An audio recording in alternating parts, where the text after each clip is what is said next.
no more things I used to do. I don't do no more, for the Lord's made a change in me. Hello, this is Melissa. It is Real History on the 12th of March, 2026. And I am here today with Neil Foster. Good morning, Neil. Good morning. Or bad morning, should I say. Yes, I know. Yeah. We We were didn't just have, talking. yeah, Go we on. didn't have much of a warm up here this morning, but we said there's, nothing but bad news. And it ain't going to get any better. Mm-mm. It's just, I was saying to a couple of the people at the markets, they went and they were talking about Iran, and I'm going, but will you get fed up with the war when it's $10 a gallon for your gas? Mm. Because that's all they seem to go, we won't be able to get to the market. Yeah, you're right. Mm-hmm. Yeah, you won't Yep. be able to go anywhere. You might not have any oil at all. It's so bad. I was, Because they're selling the Venezuela. I mean, they obviously knew this was coming. We mentioned the last time.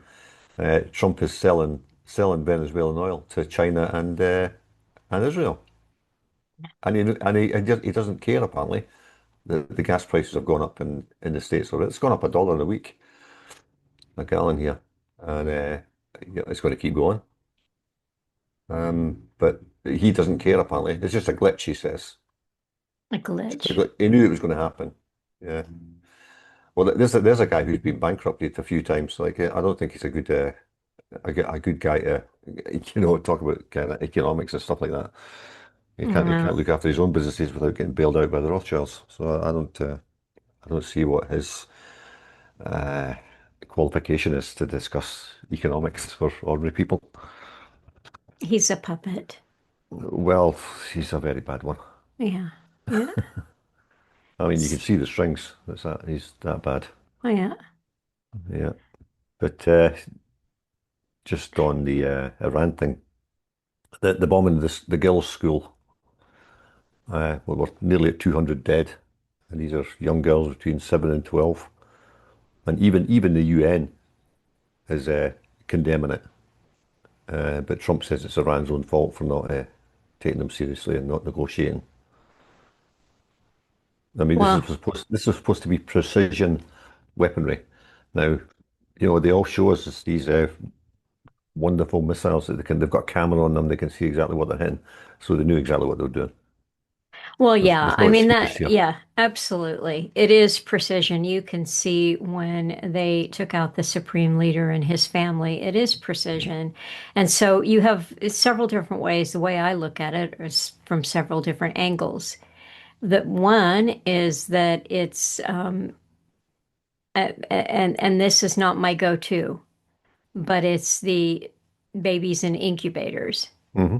Something there is outrageous to get people, furious and upset and, horrified. That's not my go-to position. But the second is they knew exactly what they were doing and they did it because they're evil. Hmm. Well, we're just it's just a follow-on from Gaza. It's the Yeah. same thing. Yep. So who's pulling the strings here? Who's running the US military? You got to ask that question. Well, I mean, I think we know. We know. Yeah, It's, yeah, yeah, yeah. I was speaking to a couple at the market yesterday. And they're older couple, maybe I don't know, 5 years older than me or something. And they know all about Klaus Schwab. They know all about Gates and chemtrails and all this kind of stuff. They know a good bit about it. But their son's in the military and he's out in the Gulf at the moment, and they're swallowing hook, line, and sinker everything Fox News tells them hmm. because they have to justify their son being there, I guess. Hmm. And what do you say to them? You know, and they're saying, "Oh, there's already 4 Americans killed," and I'm thinking, it's a lot more than that. But I didn't say anything. I just said, "Well, I hope he's safe." That's all I could say. Yeah, I mean, what's going to happen to all these ships when they can't get any gas? mhm. I mean, they're talking about half the American Navy's there apparently. I mean, are you looking at a Pearl Harbor? It's going to sink them all. That's, yeah, that's a horrifying and interesting. And then idea. and then where does that leave America's defenses? Now, if you know, if a country really wanted to take over America, well, you know, sink half their navy and a lot of the troops, obviously, and we're talking about a ground war. Well, what are you talking about? Another Vietnam on a grand scale all over the Middle East? Because Trump's talking about, sorry, Leslie Graham or Graham, however you pronounce it, that Lindsay. Lindsey Yeah. Graham, that is a sexual predator. He's well known to be a sexual predator. Um, he's he's all rah, rah, rah, we're going to march across the world, he said, and sort all this out, and we're going to bomb the hell out of Iran. He's almost salivating at like death and destruction all across the world. Like I say, it's just evil. I don't see him going over there. You don't see any No. of these people going over there. Fox News talking heads. Send them over. See how they like it. Well, the talk of Allen's that I put up week before last, he was speaking with Mike Chambers on Mm, his show called Midnight Caller. I think that okay. was what Midnight Rider, that was it. And you know, Allen said it's time. The time is probably here that we need to shame family members and friends who go off to the military. And that Hmm. sounds pretty harsh. I mean, I know you're not going to shame total strangers at the market, but somehow to get the idea in people's heads, you don't have any idea what this is really about. How can it be okay to have your son there? Yeah. Well, we'd just on that. We are on it was Saturday. I did a local market here, which I do every year. But, it's not that great, so I probably won't do it next year. But they had I don't know what you call it, a march through or something. Hmm. There was four young military cadets there, and when I say young, I mean 15, 16, 17, and they had some chunky ex-military guy there as their leader. He wasn't dressed up in his uniform; he had a t-shirt on and all this kind of gung-ho military stuff, and the cap on and all this. And they had these four young, and all four of them were Hispanic, funnily enough, marching along with the flags and the guns, and saluting the flag and all this, and they played the national anthem and everything. And I you just look at them and go, they have no idea what they're getting into. No, they And don't. you got to feel sorry for them because they're totally brainwashed. I mean, Well, does it, have they never watched a war movie? I've never watched, I don't know, probably one of the better ones is the one, the Tom Hanks one, Saving Private Ryan, was it? hmm Where the first scenes where the attack on D-Day when they're all going up the beach hmm and getting slaughtered. Maybe they hmm need to show them every kid in school should see that. Let's see, this is what absolutely. war looks like. It's not all just waving flags and rah rah rah, marching bands. It's just blood and gore, and you're very unlikely to come back in one piece. Certainly not in your head. Well, I mean, this is, that's the thing that Alan said repeatedly is that they have to get young boys. It has to be young men because Well, they have, there was two women, two young girls, well, and young two men, boys. young women, it Yeah, doesn't matter. They're not old enough to understand mortality. no, and they're And all that's the key thing. yeah. Right now, they're all hooked on video games Hmm. and thinking that's what it is. It's just a video game. Yeah. And in many cases, it is, of course, because of flying drones. But these kids are going to be on the ground getting shot at. There will be some of that. I mean, there are going to be, boots on the ground, as they call Hmm. it, for the foreseeable future. But Yeah. I think that the amassing of ships in the Gulf is theater. Hmm. Who Well, knows? Yeah. as I say, if they run out of gas, I mean, they better make sure they've got enough to get out of there if they have to.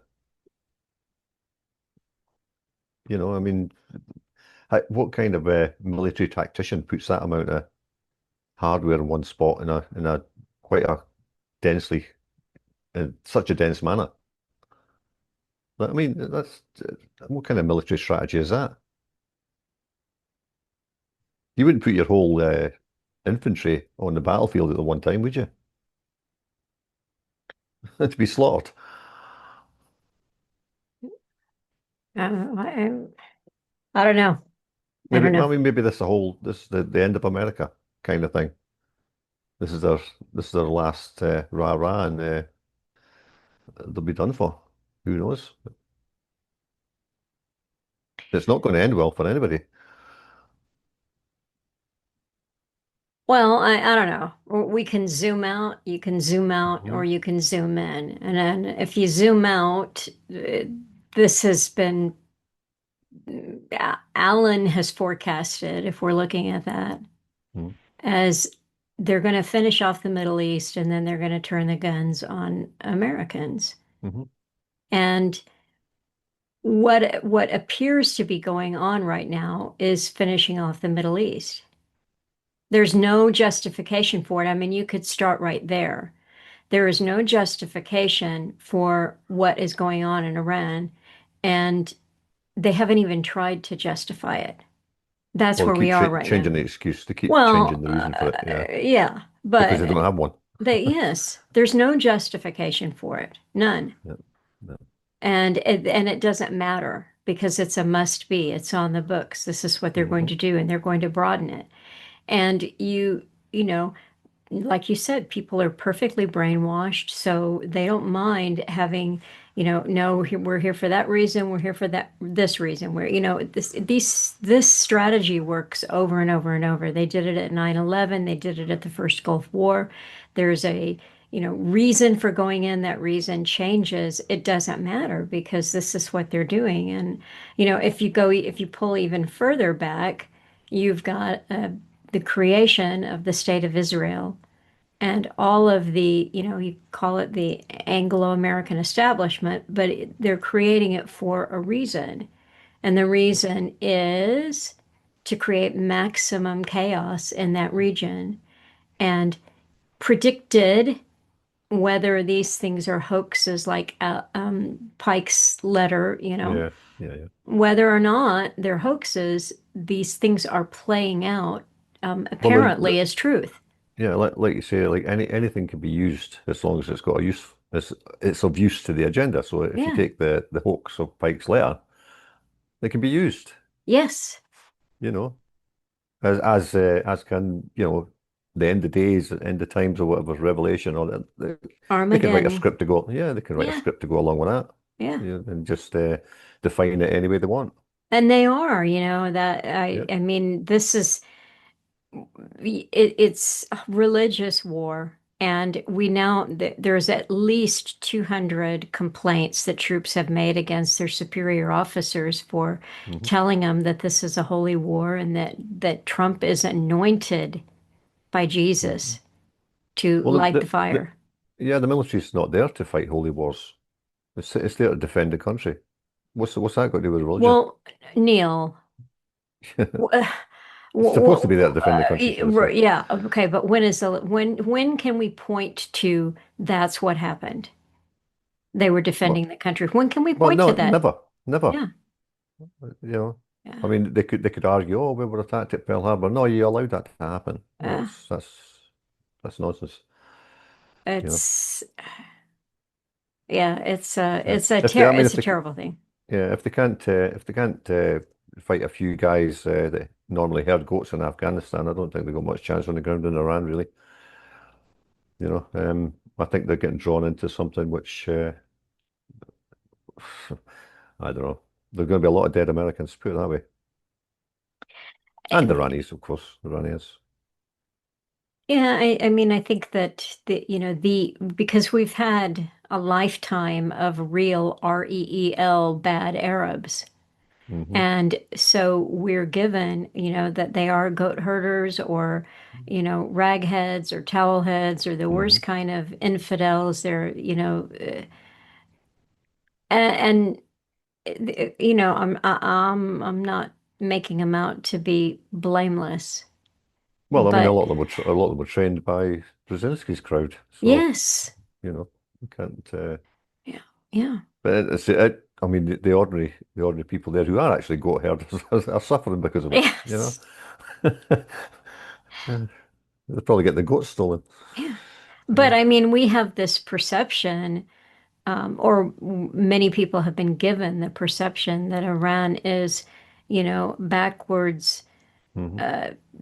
out in the sand. It's a massive, massive country with a Yeah. massive infrastructure, and I, Well, you it's not know, just sand. They've got mountains as well. There's mountains. yes, There's desert. There's the cities are huge. They got huge cities here, like 12, 15 million people. You know. and then, speaking of, okay, the Iranians and how everybody is used, I've read things that I mean, look, you can see the architectural obelisks and Hmm. pyramids in Iran, and you Well, I did. can, Yeah, I did read that the whole background to the Ayatollahs and all that. It goes back to Judaism as well. So you don't know. You don't know it, who's in charge of anything. no, you don't, and they, and they're smart. They're making smart cities and Hmm. 15-minute city. I mean, they're on board for the Well, global yeah. agenda. Yeah, I mean, people talk about the Iranians being like say, oh, they're backwards. Well, they were doing eye surgery when the Scots and the Irish were still living in caves. You know, they're not stupid people. No, You know, but it's very very sad. Just it's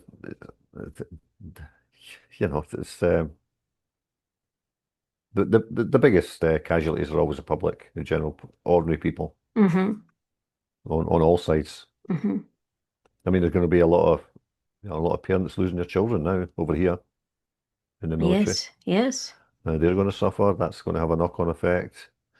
The ones that come back, you know, minus a leg or an arm or brain damaged or just traumatized, you've got all that. It's uh, it's not going to end well. No.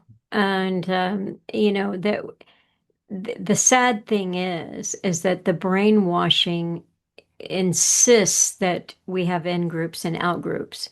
So Hmm. it insists that you vilify, and your enemy is not just a nation that you're at war with. They're animals. Hmm. They're Yeah, dehumanization. yes. Yep. And Yep. and because of that, I mean, all you have to do is just take a look at the internet, a little social media, whatever you're looking at, and you can see that dehumanization in action. And I mentioned one yesterday. Somebody was, lambasting True Stream Media for a comment that they made, and they're like, nobody gives an F about Iran. Hamburger here is $7 a pound, and it's like, do you not know that those two things are correlated? That what's going on in Iran is a correlation to your skyrocketing. No, I mean, meat's been going up for a while now, but it's just going to keep Well, going up and keep going up. well, when gas goes up, everything goes up. Yes. Everything. Yeah. I mean, whatever you're buying from China is going to go up. You know. What is gas there where you are now? It was. I didn't fill up for a couple of days. It was 350 the last time I filled up, but Okay. it was 287 or something the week before. Yeah, see, Yeah, the last time I filled up, it was 239 a gallon. yeah. And I'm filling up every weekend, so yeah. um, I want to see how much it costs me to get to my markets and stuff. And now the national average is I think it's 350, and the Texas average is about 310. Yeah, I was speaking with my niece who lives in California, and their average is 5. yeah. I passed a gas station yesterday, maybe 40 minutes from here. It was on a major road, so it was a bit more expensive. So it was 389 or something. Yeah. Yeah. So I mean And that's a dollar more than last week, yeah, yeah. and that's the first week. I haven't seen nothing yet. No, we haven't. I was thinking about this thing. Like, they say we're getting all this oil from the Middle East. How many tankers need to be crossing the Atlantic every day to supply America with oil from the Middle East? Mm. Where would you park all those? Is it really coming from there? Because it ain't coming through pipelines under the Atlantic. It's got to come on ships. How much would a shipload, a tanker load of oil last? Not very long. I wouldn't think so. So how many ships are there? There'd have to be thousands of them. And then, Trump in his State of the Union speech was saying how wonderful it was that now Americans are benefiting from all this Venezuelan oil. No, they're Well, selling it to yeah, China yeah, and Israel. yeah. How's that a benefit? Have we got a big When tax when rebate on this? his when the reason again, because you're pulled around like cattle with a ring in your nose, his reason Mhm. for going in there is because Venezuela was doing business with China. Yeah, yeah, yeah, yeah. Maybe that's where they were getting their fentanyl. Maybe that's the Yeah. excuse. Yeah, No. it's nuts. No, I Uh, mean that just like I just said, well, hold on a minute. I don't know. I mean, maybe somebody can find that out. How many gallons do you get out of a super tanker for gas in a car? And then look at a city like New York, right, and see how many cars there are. See what the average, you know, uh, use of gas is for that state on any given day, and work it out.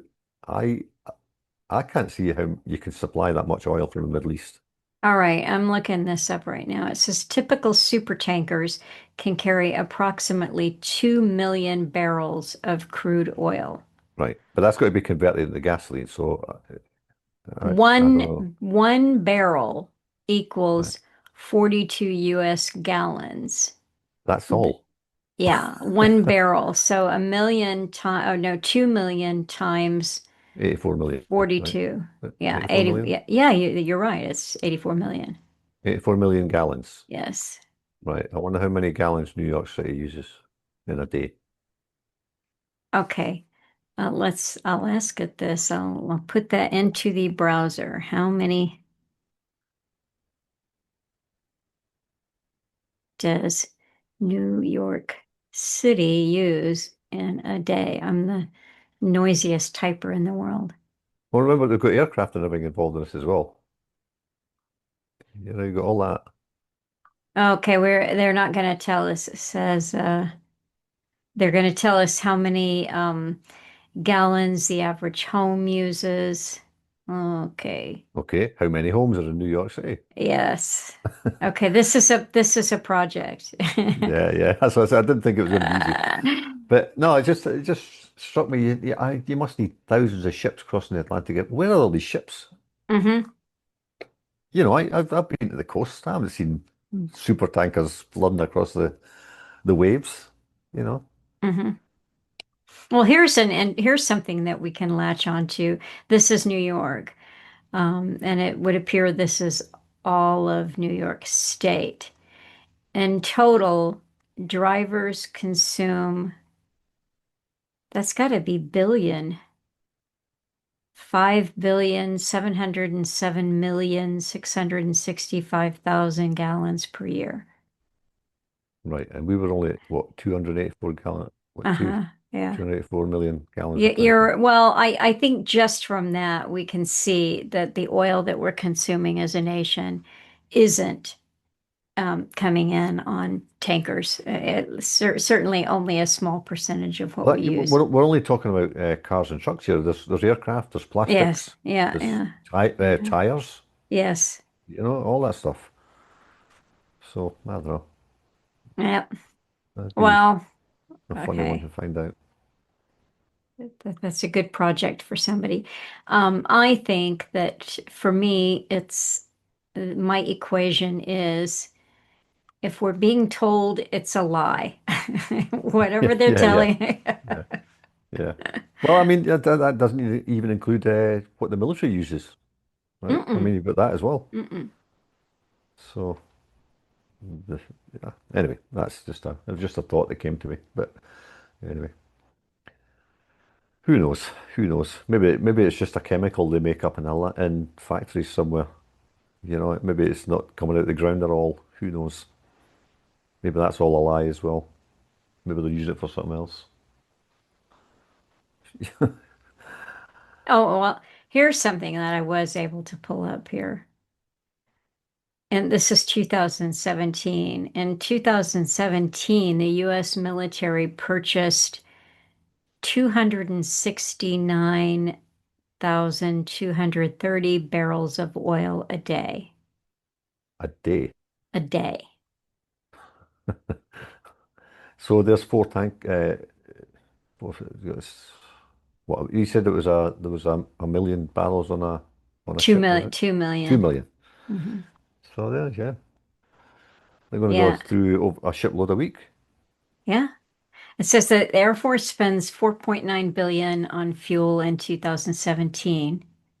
So they're far and away the Maybe. biggest spender. Takes a lot of money to fuel a jet. Navy spent 2.8 billion, Army 947 million, and Marines 36 million.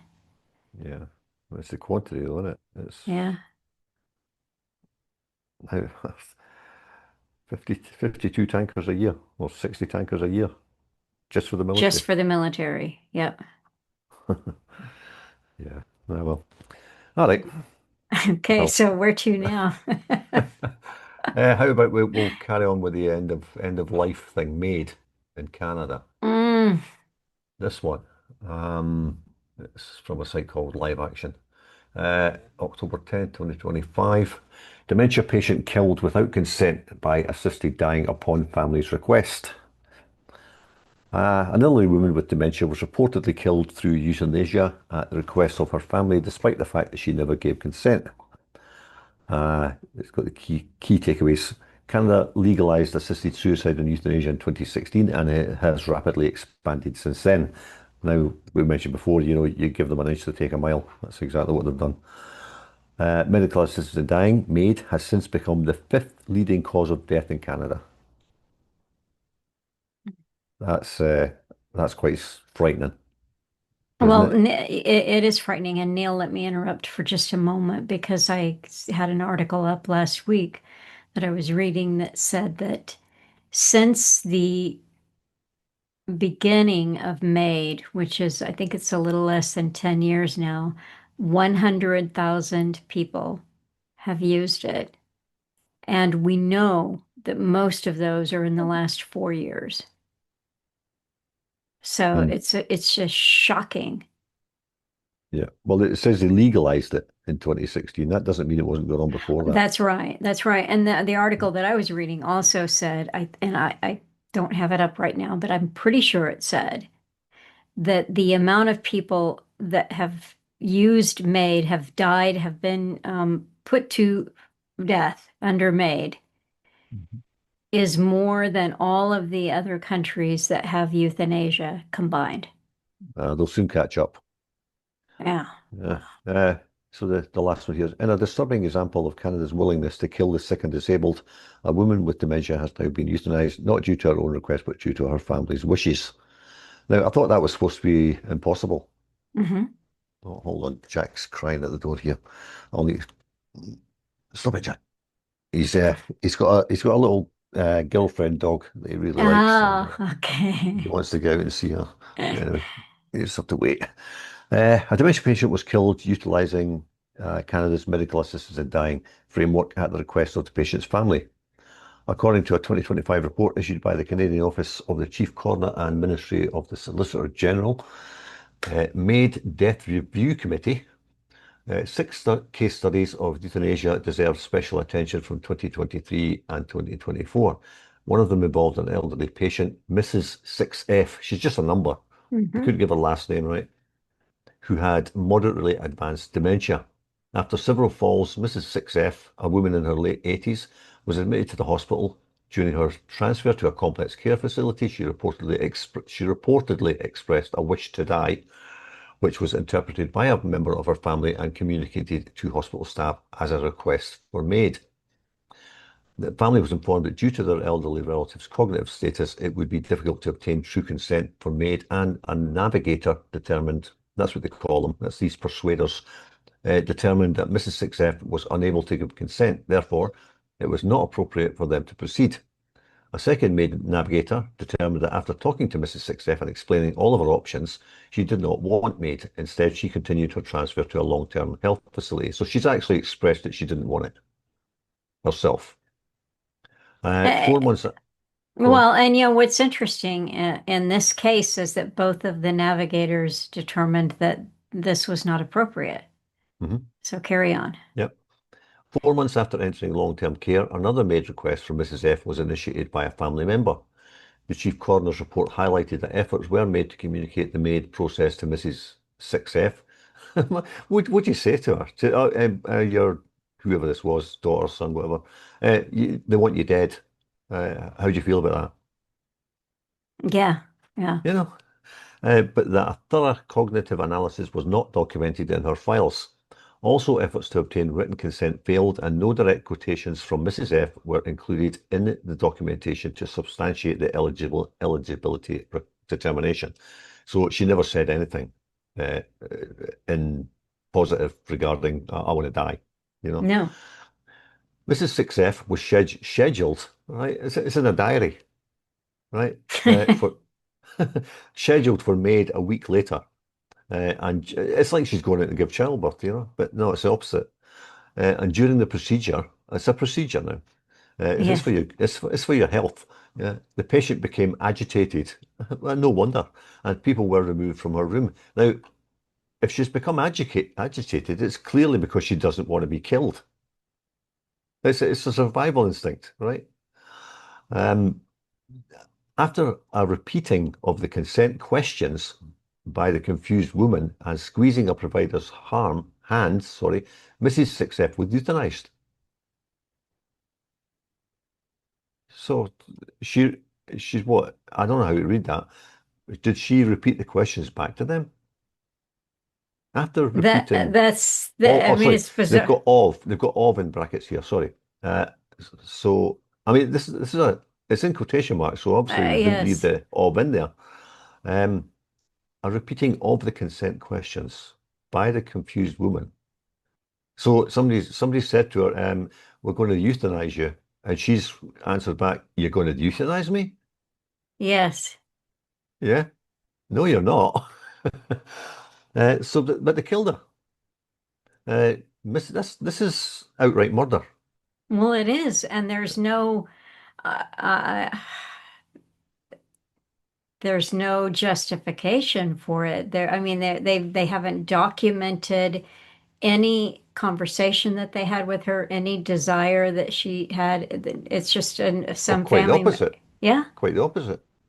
Um, anyway, Wow. Mrs. 6F's experience, what's the it's an experience, right? Well, Has that's been an used as a, experience. That's an experience she didn't live to tell. yeah, she won't have another one.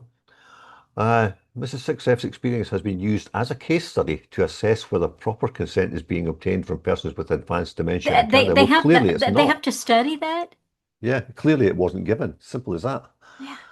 According to a blog maintained by Alex Schadenberg, Euthanasia Prevention Coalition International Chair, there is a debate as to whether repeated questioning of a person with advanced dementia can possibly communicate an authentic choice.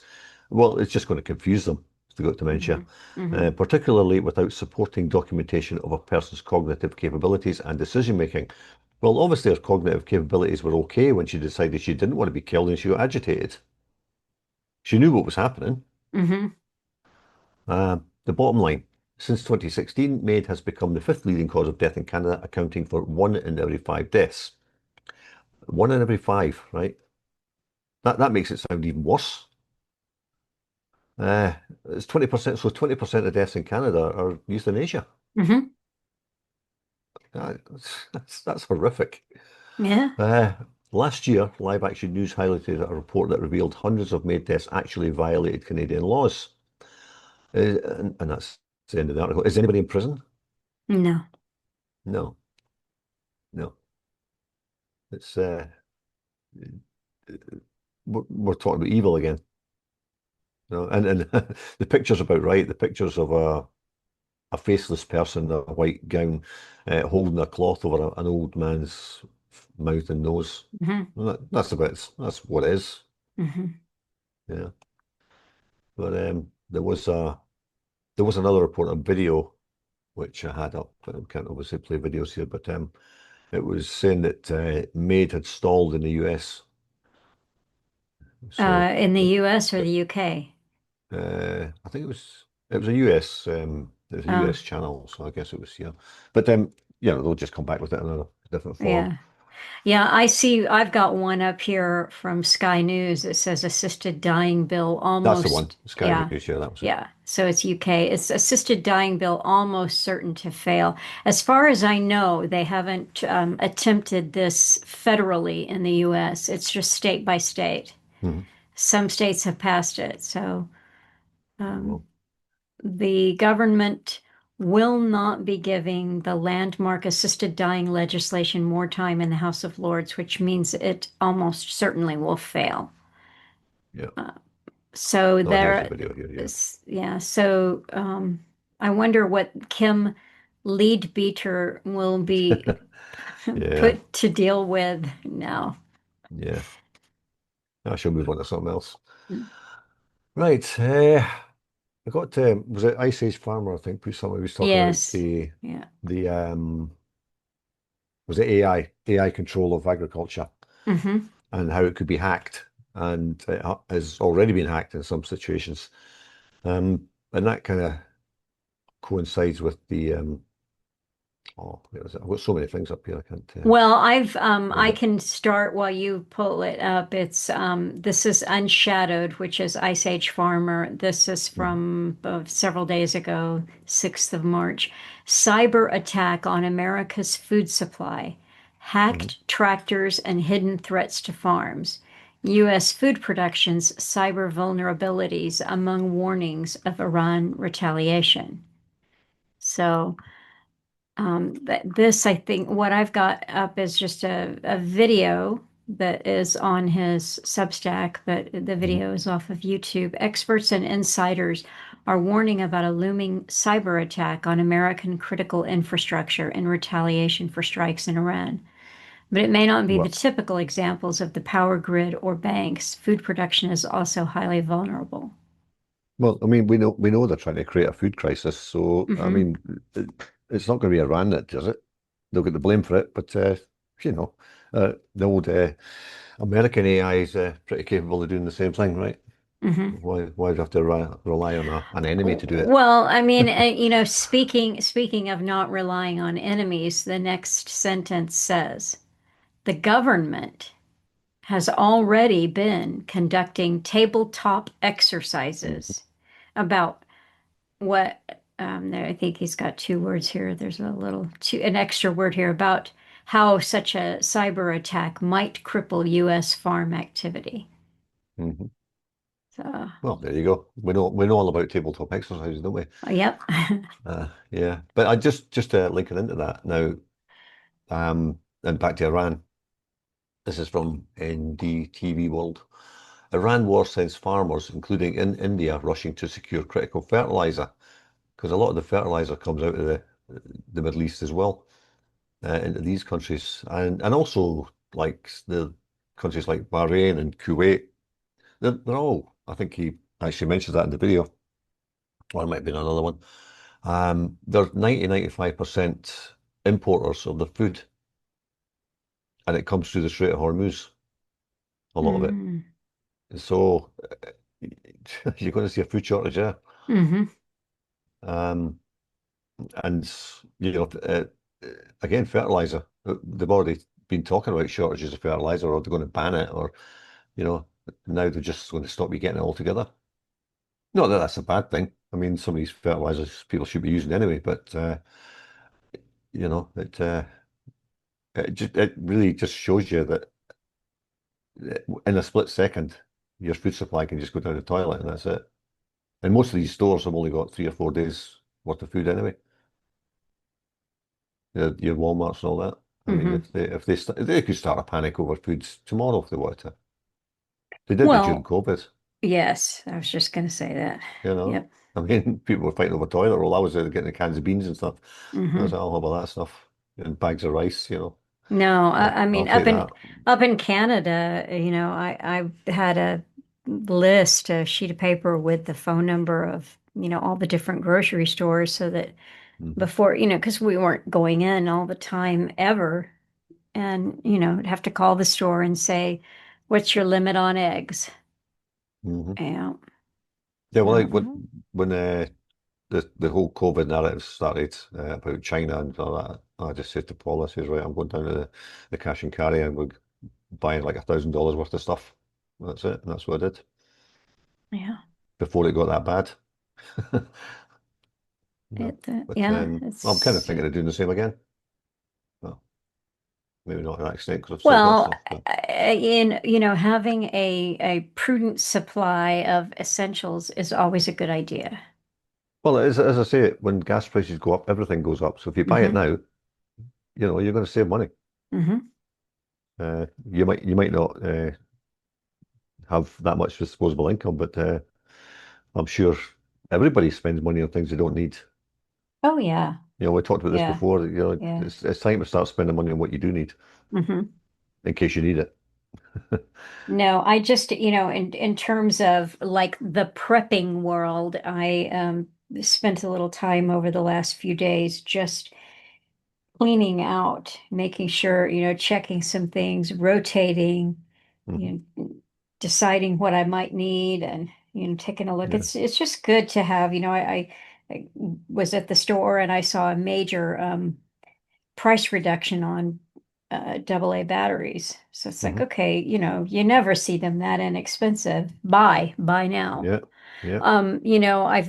I'm friends with Faith in Canada, and she has said, yeah, if I see something like, oh, I don't know, bags of flour, and it's a Yeah. really Rice. good, yeah, Yeah. Stuff like that. rice, anything like that, when you see that there's a deal on it, don't just get 2 cans, get 12. Don't get, Yeah. 10 pounds, get 50 if if Yeah. you can I was, I afford was, it. Yeah. I was saying to my son and my sister over in the UK, they were talking about the food prices going up. And I said, look, just get an extra couple of cans every time you go to the store. Hmm. That it doesn't have to be, spend an extra couple of pounds. That's it. Yeah. But just stock up as you go. Yeah. Don't think you've got to spend like $1,000 all at once to do it. No, just do it all year round. Yeah. What? I mean, just for something simple. What if your car breaks down? You have to spend that money for your week's shopping, fixing your car. Well, you've still got food stored. Hmm. You don't have to worry about it. Yeah. You know. But no, people are. It's almost like, you know. I mean, okay. Governments will let you believe that they only think short term, but we know they're controlled by people who think very, very long term, Yes. right? Yeah. But that's the perception people have. Oh, they're just thinking about their own political future for the next 3 or 4 years. Well, Oh, you shouldn't think that short term. yeah. Yeah. It doesn't matter who's in power. If there's going to be a Yeah. food shortage, that's it. Doesn't matter who's sitting in the White House. They ain't going to starve, but you are. Yep. So yeah. They've got their underground Oh yeah, they've bases. got everything. Yeah, like Alan was talking about the trains going by. That's Yeah. that's not for our benefit. Nope. No. You So take, yeah, stocking up Walmart, stocking up Costco. I don't think so. no, no. No. I mean, you know that's false because anytime there's a threat of a strong breeze here, it'll be all over the media, and you go to Walmart and all the bread's gone. I mean, how long do you think that bread's going to last? They're buying 10 loaves at a time. Well, it'll be Yeah. it'll be done in 3 days. It'll be green by then. What are you going to do with it? You don't have that much freezer space. I don't Why not know. why I not don't buy a know. big bag of flour? Why not I buy a don't big know bag if of flour it'll and make it be, own? I don't know if it'll be green by then, though that's the sad thing is you Well, look no, at, I know, but yeah, there's no food content in store it, in processed bread. no, but I mean, if you leave it on, like we don't have AC downstairs, so Hmm. if I leave bread out in its wrapper, yeah, it will be 3 or 4 days just because of the humidity, temperature. Yeah, yeah. But yeah, I mean, buy a bag of flour, put that in the freezer, right, to kill all you. You've got to do this, by the way. If you buy a big bag of flour, you've got to put it in the freezer for something like a week or 2 weeks, I can't remember, and that kills all the eggs, the larvae, and all that stuff that's still in it, in case people didn't know. And you can't see it; it's tiny. But sometimes when you open it, you've got I always sift my flour when I take out one of these big bags because Hmm. you will find the odd bug in there. Well, I mean, I wasn't going to say this, but now that we're talking about it, I wasn't going to say the nitty-gritty of my stock rotation. But when it starts to warm up, then you can assess, then you know what's wrong with your pantry. Mhm. And the I always do freeze before I'm going to use a bag of flour, Mhm. and And rice. then You should do it with rice as and well. rice, and but if it's in the pantry and you aren't using it yet. And I save everything in buckets that are Yeah, wrapped that's in what I've got. tape. But Yeah. it doesn't matter. The moths, they get infiltrated by whatever came in the bag. And so this Hmm. is the time of the year where the larvae hatch. Hmm. So that you know, so I knew that I had a little problem in the pantry because it was warming up, and then you can assess. So I had to go through all of the flour and determine, and I did have a couple of loss bags, Hmm. but the rest of it I determined that a week's worth of freezing would get rid of that, and then you can Yeah. sift it out. But yes, it's it's disgusting, but it's a fact of life. Bugs Hmm. come in all grains and flour And beans. and beans. Yeah. And beans are a little easier to clean and take care of before you Hmm. cook them, but Yeah. Well, I've got a load of beans I need to rotate, and I was thinking back to my young days where Burger King, of all places in the UK, did spicy bean burgers. So I'm going to mm, attempt to make some of them. I might put some oh, meat in there as well, but yeah, because didn't have meat in them. That was the vegetarian option back then. Spicy bean burgers. well, Yeah, that's still a good vegetarian option. yeah. But I'm going to put meat in it. Hmm. Yeah. So that's that. Anyway, so that's your prepping lesson for the day, folks. We'll move on to something else. Uh, Data centers. So you're getting a lot of data centers apparently in Yes, Texas. Texas is about yes. to unseat Virginia as the world's largest data market. Data No, market, okay. yay, yay. According to a new report from JLL, whoever they are, data center vacancies at the end of 2025 remained at a historic low of 1% for the second year in a row. Well, they're using AI, aren't they? Hmm. How many staff do you need to run a data center? I wonder. The demand is now being driven by hyperscalers and AI, and headwinds to new development are keeping construction less robust than it could be. Well, that's good. Uh, and that was it. That's the end of that article. Unless you create a free account and want to read all of it. But yeah, data center expansion reaches an inflection point was the title of that one, and that says CNBC Hmm. property play. I guess they want you to invest in them. I don't know. But on the same website, making it rain, why more and more countries are turning to cloud seeding. Now, we mentioned this before that maybe they're going to do this so that they've got the water for the data centers. They don't Hmm. care if it floods you, but the data Right. centers need to have that water. Key points. Countries are increasingly embracing like it's a wonderful thing, right? The controversial practice of cloud seeding. Well, why is it controversial? Explain that. As global water demand continues to rise. Well, I wonder why that is. It's not because of rising population, is it? Iran recently sprayed clouds. Iran. Oh, sprayed clouds with chemicals. That's part of with chemicals, right? Now they're admitting it's chemicals. Okay, they said this was conspiracy theory before. They weren't chemical trails. Well, they're admitting it here. As part of a push to boost rainfall to tackle the country's worst drought in decades. Well, they've got more to worry about than drought right now, haven't they? And apparently, a lot of these countries in the Middle East rely on desalination plants, which have all been bombed. I thought that was a war crime as well. But there you go. While India unsuccessfully experimented with cloud seeding to combat air pollution in Delhi. Well, maybe they should get in touch with people in Canada and the US and find out how to do it properly. Because they're pretty good at it here. Rainmaking operations are taking place in more than 50 countries across the globe, according to the World Meteorological Organization. But India just can't get it right for some reason. Countries across the globe are increasingly turning to a decades-old weather modification technique. Decades old, Hmm. right? But we were conspiracy theorists. Yep. as part of a push to control when and where it rains. Where's the apology to people like us? Where's the apology? And which somebody should sue them for slander. Alongside the US and China, which boasts the world's largest weather modification program, there you go. France, Russia, India, and Saudi Arabia are among a growing list of countries to have experimented with cloud seeding. Experimented. No, they've done the experimentation. They're doing it for real.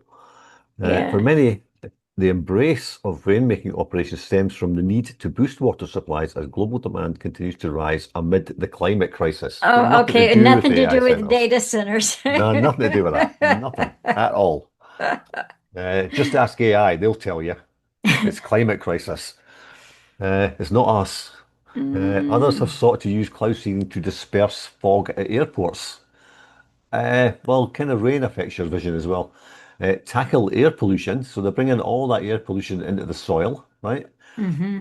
Reduce hail damage or even manipulate the weather for major events, such as the 2008 Summer Olympics in Beijing, where they basically flooded the place to get rid of the vagrants and the homeless Hmm. people.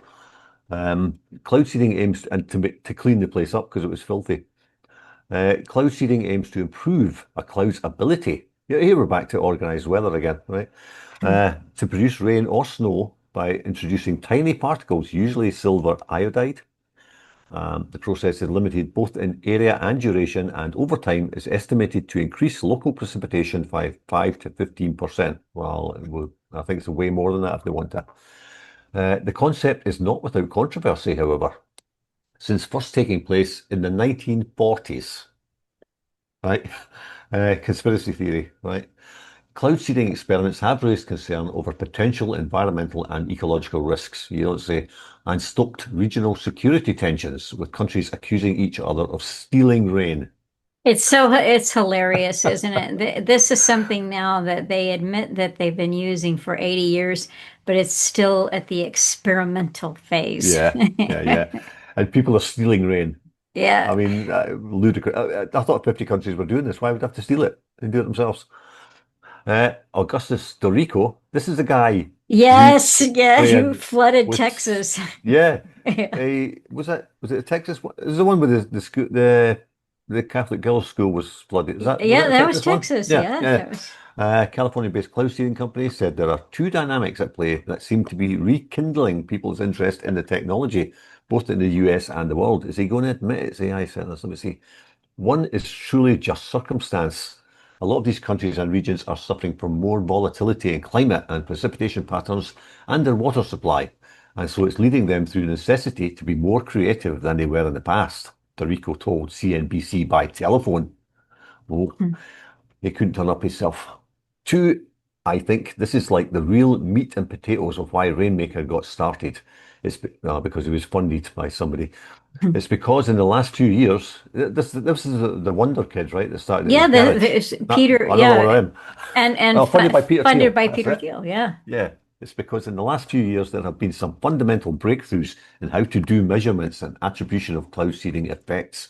Despite an 80-year legacy, Dorico said interest in cloud seeding really fell off in the 1970s and 80s because it had been difficult to accurately measure how much precipitation derived from cloud seeding deployments. Look, they didn't care. They didn't care in Vietnam when they did it, did they? They knew Mm. pretty well what it did, and they did it deliberately to flood out the fighters that were there out of their tunnels. Uh-huh. Recent technological improvements now make it possible to verify the success of these developments in real time. Yeah, when the water's coming down the high street, yeah, you can see it. The company, which says it intends to it should arrest these people, the aridification of the American West has grown rapidly in recent months.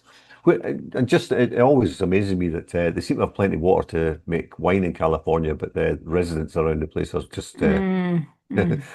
Or dry fruits. and let's just talk about all the golf courses. No, the golf courses too, yeah. Yeah. Um, it's grown rapidly from just 19 employees at the beginning of 2025 to 120 today, a trend that appears to underscore the booming interest in cloud seeding.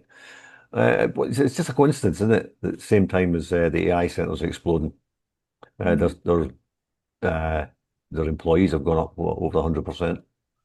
Oh, no, sorry, 1,000%. Is it? Yeah, Yeah. 1,000%. Thailand's so-called pollution pilots disperse chemicals to tackle air pollution. Well, isn't that air pollution in and of itself? Mm-hmm. In its capital, Bangkok. And it shows you don't see the picture of the person's face and head there in Thailand, but No, he's wearing long sleeve he's covered shirt, up. long sleeve gloves and everything, and I have to assume he's wearing a mask and everything. He's filtering out some Well, pretty nasty, he's got flip-flops on but and he's socks. in socks. Yeah, but you can see his ankle. Anyway, Oh, okay, all right, it okay, is all Thailand. It is right, yeah, Thailand, yeah, yeah, and yeah. he looks like he's doing it in his garage or his basement or Yes, something. yeah. Yeah.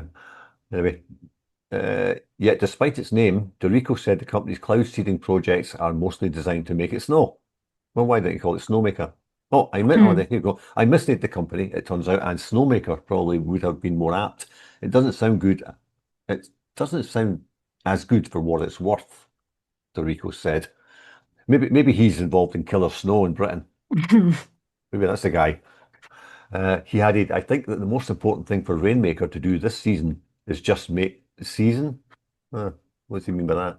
Is to make is there a cloud season? We're going to get that Yes, now. yeah. To make unambiguous evidence of man-made snow. He's going to cause avalanches, this guy. I said, there you Mm-hmm. go. We can Yeah. do it. And do it so often that it is undeniably a viable and scalable technology. Eh? This guy's a maniac. Other US-based cloud seeding companies include Weather Modification Inc. in North Dakota and North American Weather Consultants in Utah, although some US states such as Florida and Tennessee have banned weather modification activities. Well, that's an outright lie, because you can see them here every day of the week. Mm. What they've said, what DeSantis has said, is that he's banned all unauthorized cloud seeding. Mm. Well, they must all be authorized then, because it Mm-hmm. hasn't stopped.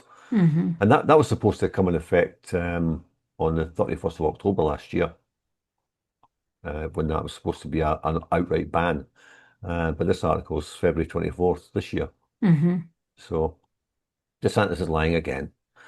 Mm. There are two key reasons for why more countries are embracing, for why more, who wrote this, are embracing cloud seeding operations, according to Frank McDonough, a research scientist at the Nevada-based Desert Research Institute, DRI. They have to tell us that. Firstly, the scientific research and validation efforts that have been conducted on cloud seeding projects around the world over the past several decades have provided enough data and cost-benefit analysis for stakeholders to use this tool with confidence. Doesn't that make you feel better?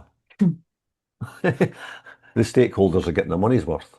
I wonder who the stakeholder would that be? The likes of BlackRock and people like that who buy up the land once it's been flooded. Would that be the stakeholders, you think? Mm-hmm. The other concept of why more countries may be embracing cloud seeding technologies is that it's currently one of the only options to enhance increasingly stressed localized water resources or help mitigate regional air pollution by using Earth's natural atmospheric systems as a viable water source, McDonough said. Most other technologies rely upon water resources that are directly pulled from a watershed's surface or groundwater, like the sea, I would imagine. McDonald said, citing ski resorts using stored water to operate their winter snowmaking equipment as one example. Well, if it's a winter resort and they have to resort to make an artificial snow, they shouldn't have built it there in the first place, I would have thought. Mm-hmm. Cloud seeding can actually add new water resources to the system. Yeah, like flooding it. Having extra resources to put into the watershed bank for following year's snowmaking needs is why stakeholders continue to fund these projects, he added. In terms of state-level support, China has reportedly backed its weather modification program with $2 billion between 2014 and 2021, while Saudi Arabia spent $256 million in 2022 to support the first year of its regional cloud seeding program. A lot of money in this, isn't there? Mm-hmm. Mixed results. Authorities in Iran reportedly sprayed clouds with chemicals over the Urmia Lake basin late last year, seeking to boost rainfall to combat the country's worst drought in decades. Such projects are not always successful, however. Together with the Delhi government, a team at the Indian Institute of Technology, IIT, Kanpur, recently reported mixed results following a cloud seeding trial to tackle air pollution in India's capital city. This air pollution thing, I mean, how can that possibly be good for people? Mm-hmm. They bring all that toxic stuff down to the ground level, and as you say, they're poisoning the soil, they're poisoning the fresh water Mm-hmm. that's already there, and poisoning the people who are breathing it in. Mm-hmm. The IIT said in a statement at the time that its attempt was not completely successful due to a lack of moisture in the air, before adding that there had been a measurable reduction in particulate matter following the experiment. What does that mean? It was absorbed into the atmosphere? Mm-hmm. I don't know. Or the ground. Or the ground, yeah. Diana Francis, head of the Environmental and Geophysical Sciences Lab at Khalifa University in Abu Dhabi, said cloud seeding can modestly enhance precipitation in the right conditions. Well, it was one of these Middle Eastern countries that got flooded last year, wasn't it? Was it Saudi Mm-hmm. Arabia or one of them? And they were cloud seeding. Oops, we made a mistake. But it's incremental, not transformative, and works best as part of a broader water and air quality strategy. Cloud seeding operations might typically cost between $1 to $10 per hectare meter of additional water, Francis said, noting that while this remains highly variable, it works out to be much cheaper than desalination. So that's okay then. Yeah. Just poison everybody, poison the ground, poison the water supply, because it's cheaper. There's your priority. Yes. The stakeholders have to get the kickbacks. Well, see, maybe they'll have to resort to this now because the desalination plants are all getting blown up. There are also other key caveats to consider, such as a strong dependence on cloud microphysics, given cloud seeding only works on existing clouds. Well, that's not what I've seen.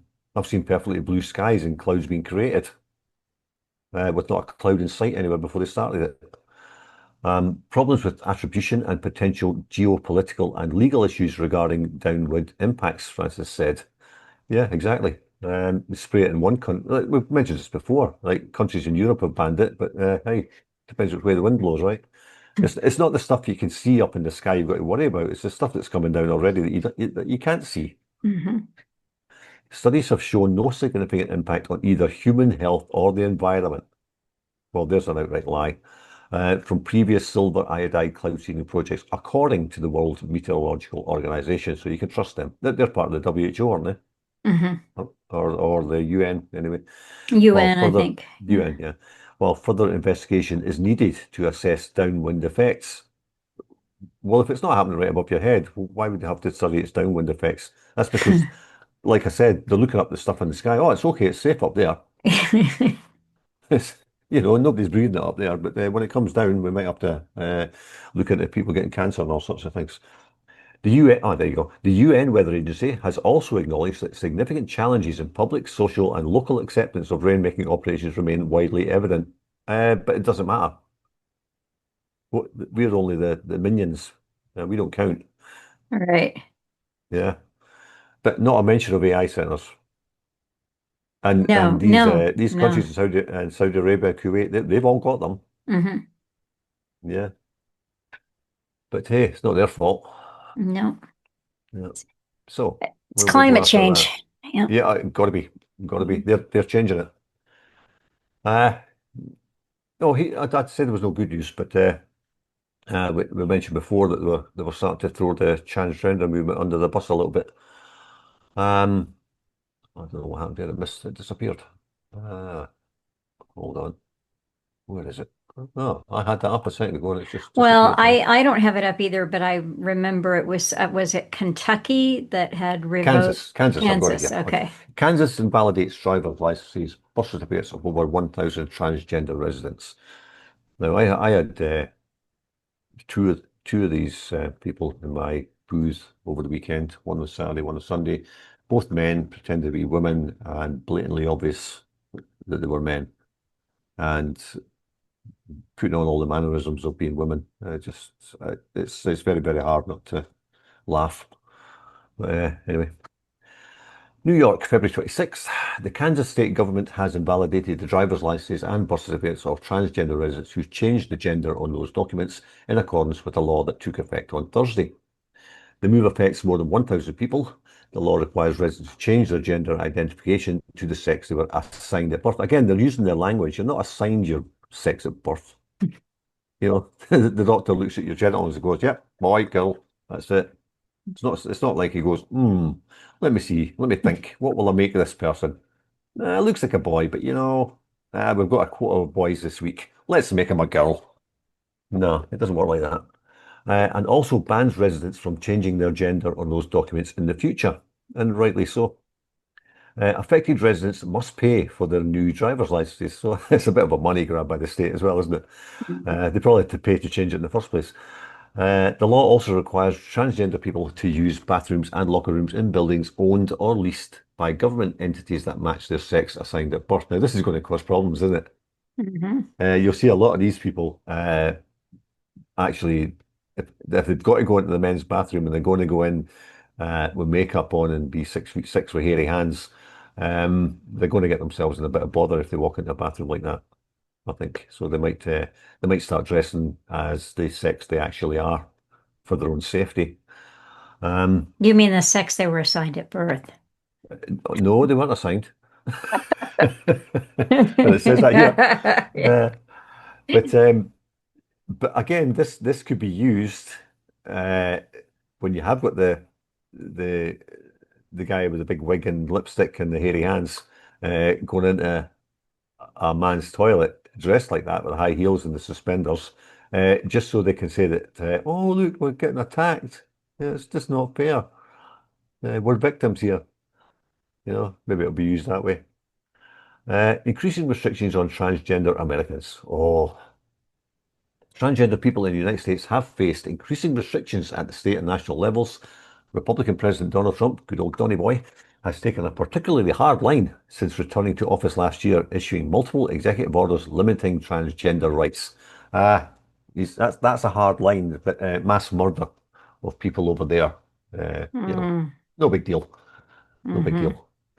One Trump directive stated that the US government will recognize only two sexes, male and female. I mean, do they have to actually tell us this?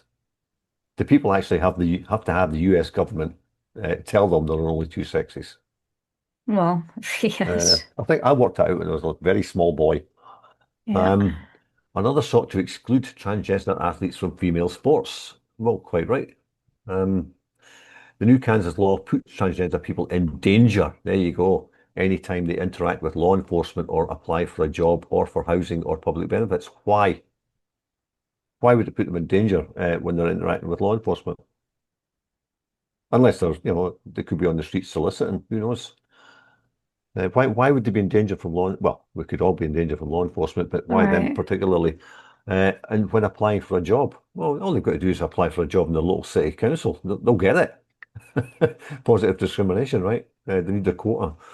They've got more chance of getting jobs than ordinary people most of the time.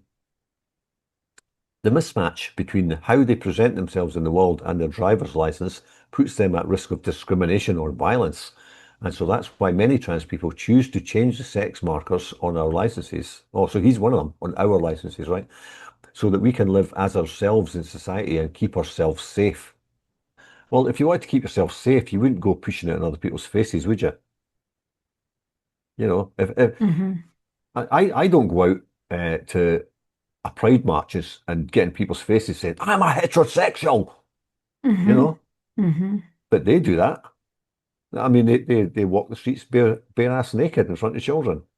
Well, yeah, that's going to cause violence because people don't want their children seeing it. But then again, the parents are to blame for taking their children out there in the first place. So, yeah.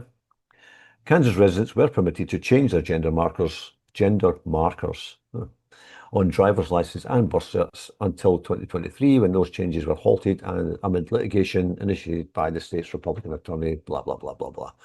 So there you go. They're getting thrown under the bus a bit.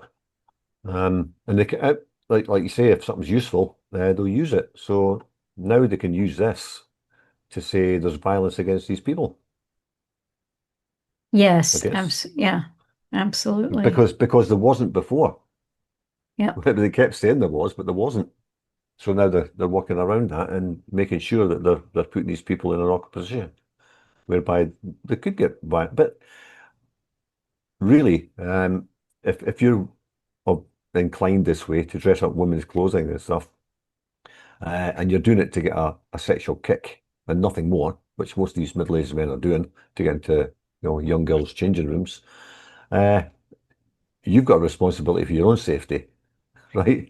Like we said before, take responsibility. Well, don't go out dressed as a woman and try and go into ladies' bathrooms or whatever, and you won't get in bother. It's quite simple. Stay away from young girls. But there you go. More on climate change. We'll go there. Well, hang on just a second. I want to add something into the transgender thing that I didn't send you this, but this is something I saw a couple of weeks ago. And it's basically a flip-flop, and it's showing the flip-flop from all of the major medical associations. And I can link to this. It's about a 17-page document called Transgender Youth Care Guidelines 2026. Medical Associations Trusted Belief Over Science on Youth Gender Care. So medical associations trusted belief over science on youth gender care. That was a little awkward, but I got it. Well, we were told to believe the science. Yes. Yeah. And basically what this shows is that the biggest pusher of this was the Pediatric Society. I think the American Pediatric Association is the one who was pushing this, and they've all done a flip-flop. They've said, well, we trusted what we believed rather than the science. So it's what you're seeing is a retreat among the medical associations. And do you think any of them are going to be held accountable for? No. Well, No. that case, that court case, may have something to do with it. The Yes. young girl Yeah. got her $2 million. Yep. Maybe that's got something to do with it because It they realize could. now they're going to be responsible. Yeah. So I'll Hopefully. link to this and add it. But yeah, it's quite interesting to see people backpedal. Mhm. Well, when they've got to take responsibility for their actions, that's when they do backpedal. Hmm. Like it's like Trump in Iran. He's asking Iran for a ceasefire now, and Iran's going, no thanks. Yeah. Yeah, because I mean, somebody must have said to them, "Oh, the public ain't on our side with this. You better back off a bit," or something like that. And he's putting out there, "Oh, I asked them for a ceasefire," and they've said no, so they can use that as well, right? Uh-huh. Well, they weren't. They didn't attack America, so they've killed countless hundreds or thousands of Iranians. Why would they go for a ceasefire? It's just it's like how many of you do have to be murdered before you agree? Yeah. It's ridiculous. It's just Yeah. it's But then I mean, Iran's probably involved in it as well anyway, in up in the higher echelons of people who know what's going on. They're all, as we said before, they're all gangsters. they are all gangsters, and this is just a comment that I feel compelled to make here.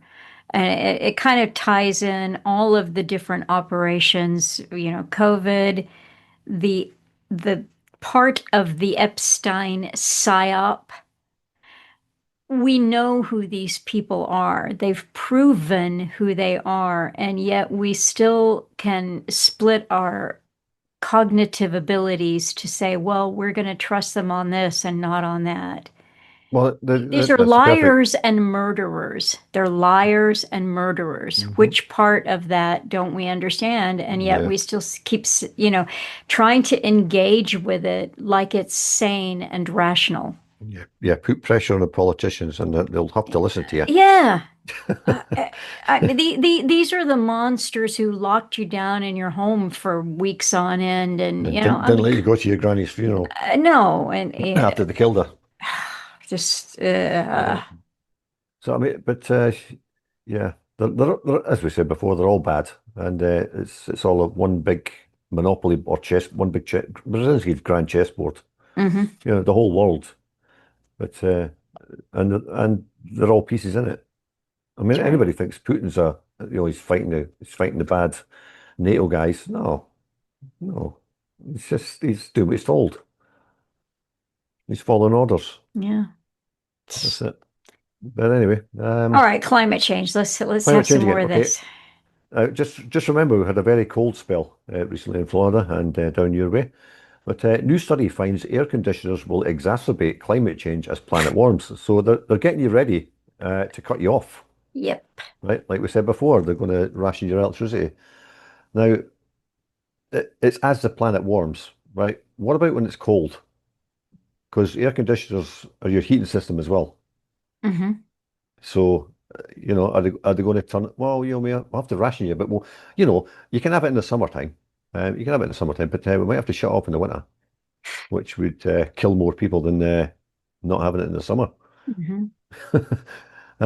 As global temperatures rise, well, they haven't been rising for what, 35, 40 years now? Is that about right? The very thing we turn to keep ourselves cool could be a significant contributor to increased emissions and an even warmer planet.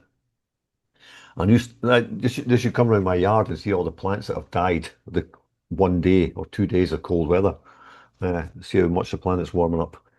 A new study published today in the journal Nature Communications estimates that this just another thing on how stupid people are. There's quite an infestation of iguanas in Florida, right? And some of the cities actually employ people to go out and hunt them, right? Because they're so destructive. They'll destroy the foundations of houses and everything. These things, and the loony lefty tree huggers were out with hair dryers when the iguanas were falling out of trees because it's cold, and try to warm them up. Can you believe that? I mean, I thought my neighbours feeding raccoons were stupid, but these iguanas are on their property doing untold damage underneath their houses, and they're bringing them back to life with hair dryers. Not that they're dead; they've just gone into a kind of hibernation because it's cold, which is what they Right. do. But no, get the hair dryer out. I guess that's the kiss of life for iguanas. Get the hair dryer out. Anyway, back to this. And what do they call that? Salon. Yeah, I don't know. Uh, Take your but iguana I in tell you, for cut, perm, and blow dry. yeah, yeah. She just sold it with Gucci. They made a fortune. Uh, a new study published today in the journal Nature Communications estimates that by 2050, well, there's that number. We're kind of Oh, moving away from 2030 now, aren't we? We're projecting ahead now, 2050. Air conditioning use is expected to more than double as more people turn to air conditioning to stay cool amidst rising temperatures, contributing significantly to expected greenhouse gas emissions. But why would more people turn to air conditioning to stay cool when they've always used it? mhm. I mean, it's giving you the impression that the population is going to double or something, but that's clearly not going to happen. Well, But it's just going to get hotter and hotter. oh, I guess so. That's why most people here got swimming pools. Yeah. You know, I guess that's part of it is you turn the air conditioner on, right? And what are you going to do in the house all day? Well, I sit and watch the television, right? Don't get any exercise. Drink cold beer, eat chips, watch the ball game, and never leave your house all summer. And wonder why you can't get through the front door once you finally decide to go out in the winter. Oh, I'm fat. What's more, as no, here's another joke. What's more, as incomes rise in developing Ah, countries and more low and medium income regions achieve the same access to AC as high income regions, we could see an additional 0.015 Celsius to 0.05 Celsius of warming by 2050. Five well, hundredths of a percent. we don't need to worry about this then because incomes are not rising. So No, no, no. it's, it's a Uh, phantom problem.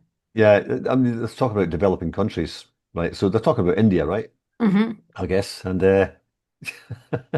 um, an income rise in India doesn't have to be much, but it's certainly not going to be enough to afford AC, Mm. right?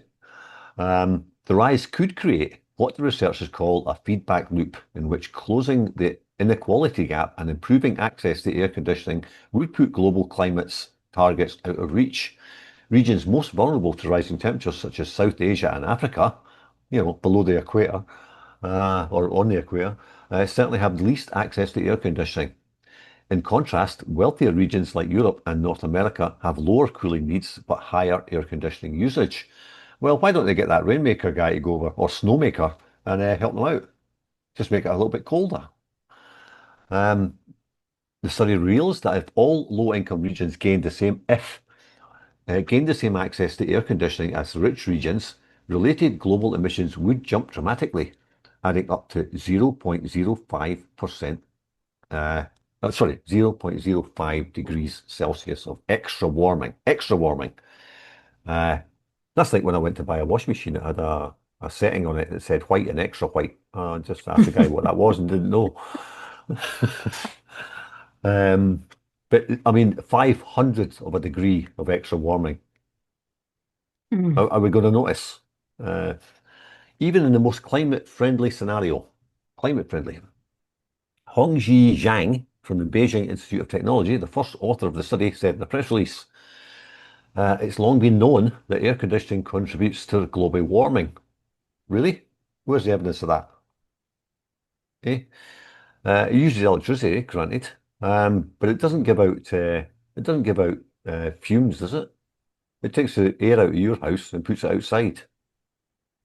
That's all it does, doesn't it? Oh, well, no, you're about to get to the meat of the problem. Keep It's reading. human beings. We're breathing too It's much. hydrofluorocarbon. Refrigerants. Yeah. Wasn't that the stuff that was burning a hole in the ozone? Yeah.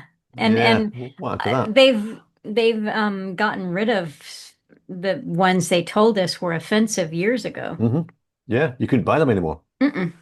Yeah, so what are they using now then? Freon. Freon, yeah. Yeah.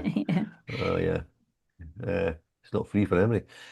Which are potent greenhouse gases. One 2023 estimate, and they've underlined that, so make sure you know it's an estimate, from the UN, well, you can trust them, claims that refrigeration and air conditioning are responsible for 7% of global emissions. Aren't we lucky the cows don't have it? They'd be in real trouble. But despite the impact, more and more people are turning to AC to stay cool. The number of residential air conditioning units in operation has tripled since 2000, reaching more than 1.5 billion in 2022, according to the International Energy Agency, the IEA. That number is only going to rise more than 40. Well, if they keep bombing countries, they won't have it, will they? They won't have a house, never mind air conditioning. Problem solved. More than 45% of the global population is expected to own an air conditioner by 2030. What bad people. Bad people. Compared to 37% in 2023. The team used a combination of climate science, energy modelling, and inequality analysis. Well, they can all be tinkered with, can't they? To map out future scenarios. Oh, where have we heard that before? Future scenarios. Yeah. Rockefeller. Right, yeah.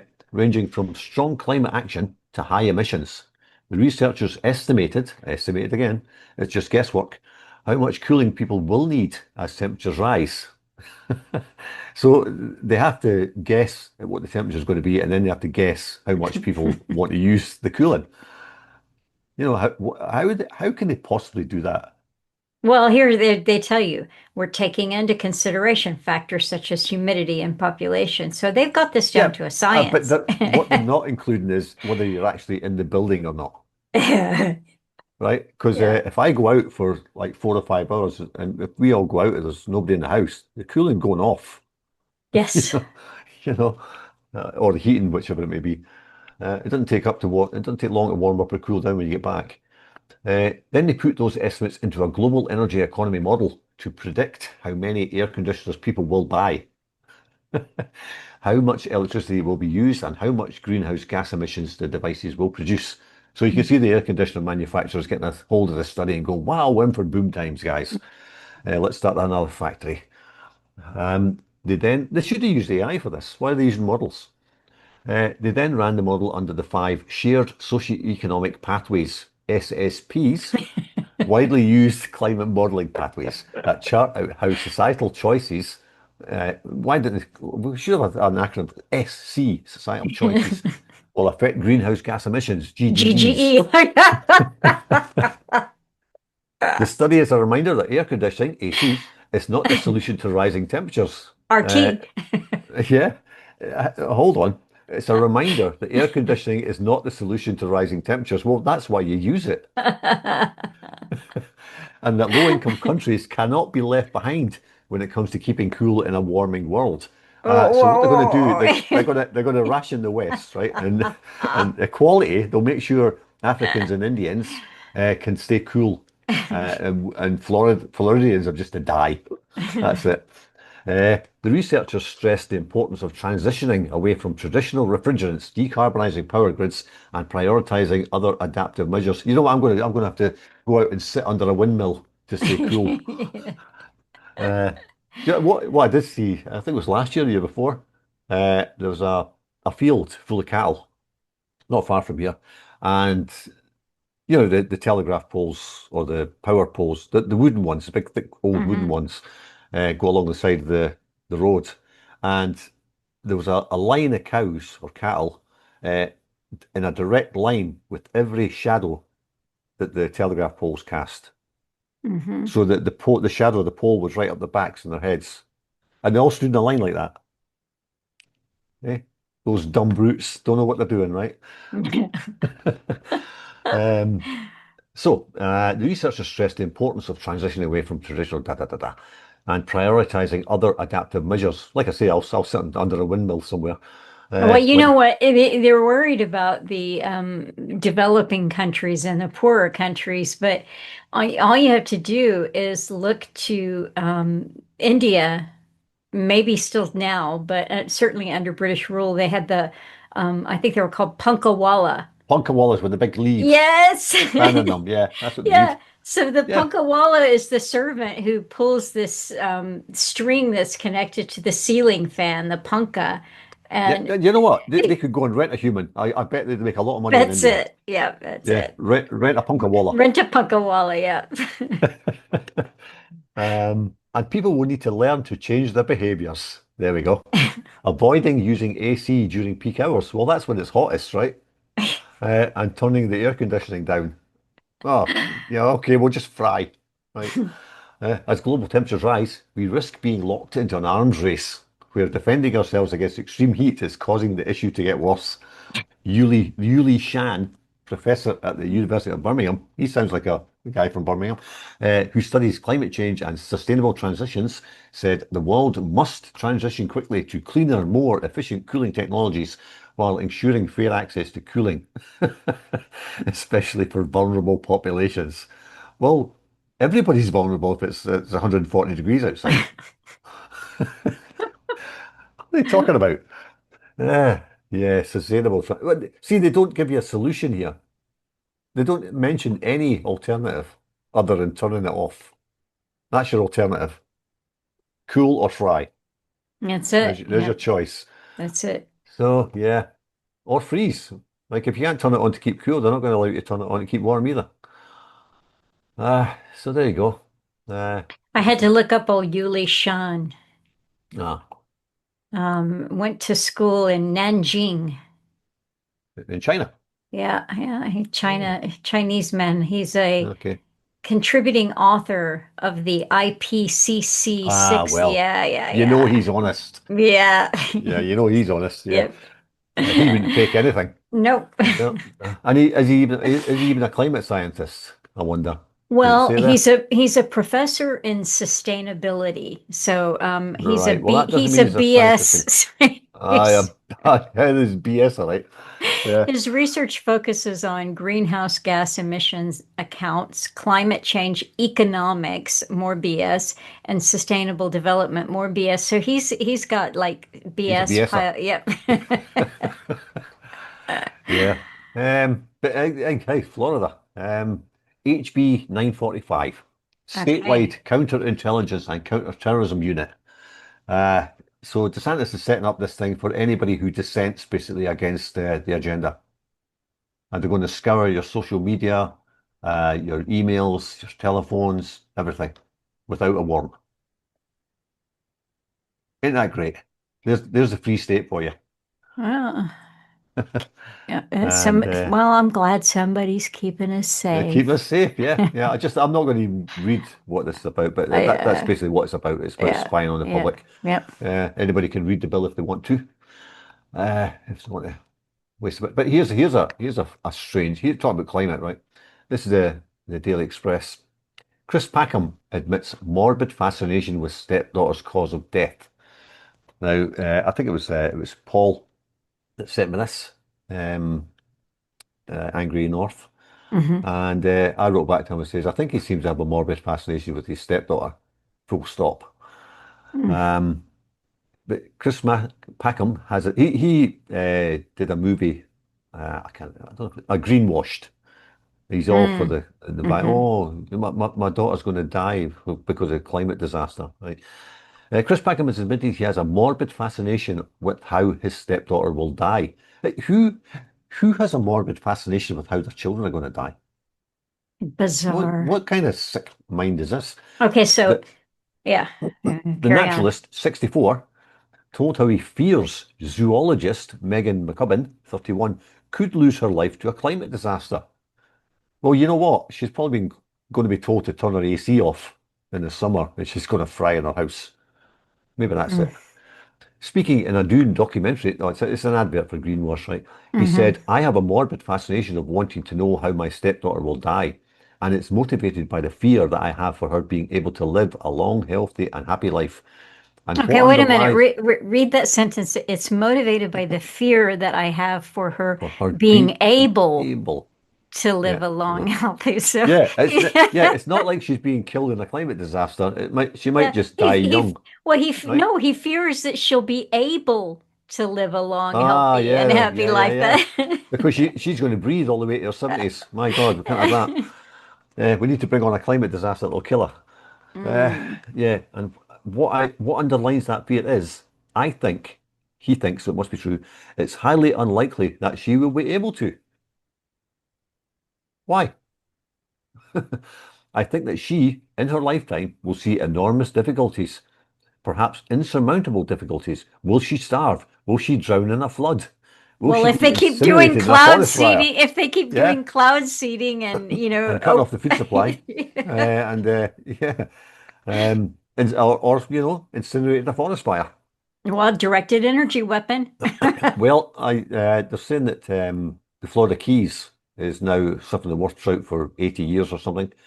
And I just immediately thought, oh, Maui, there's some nice property in Hmm. the Florida Keys.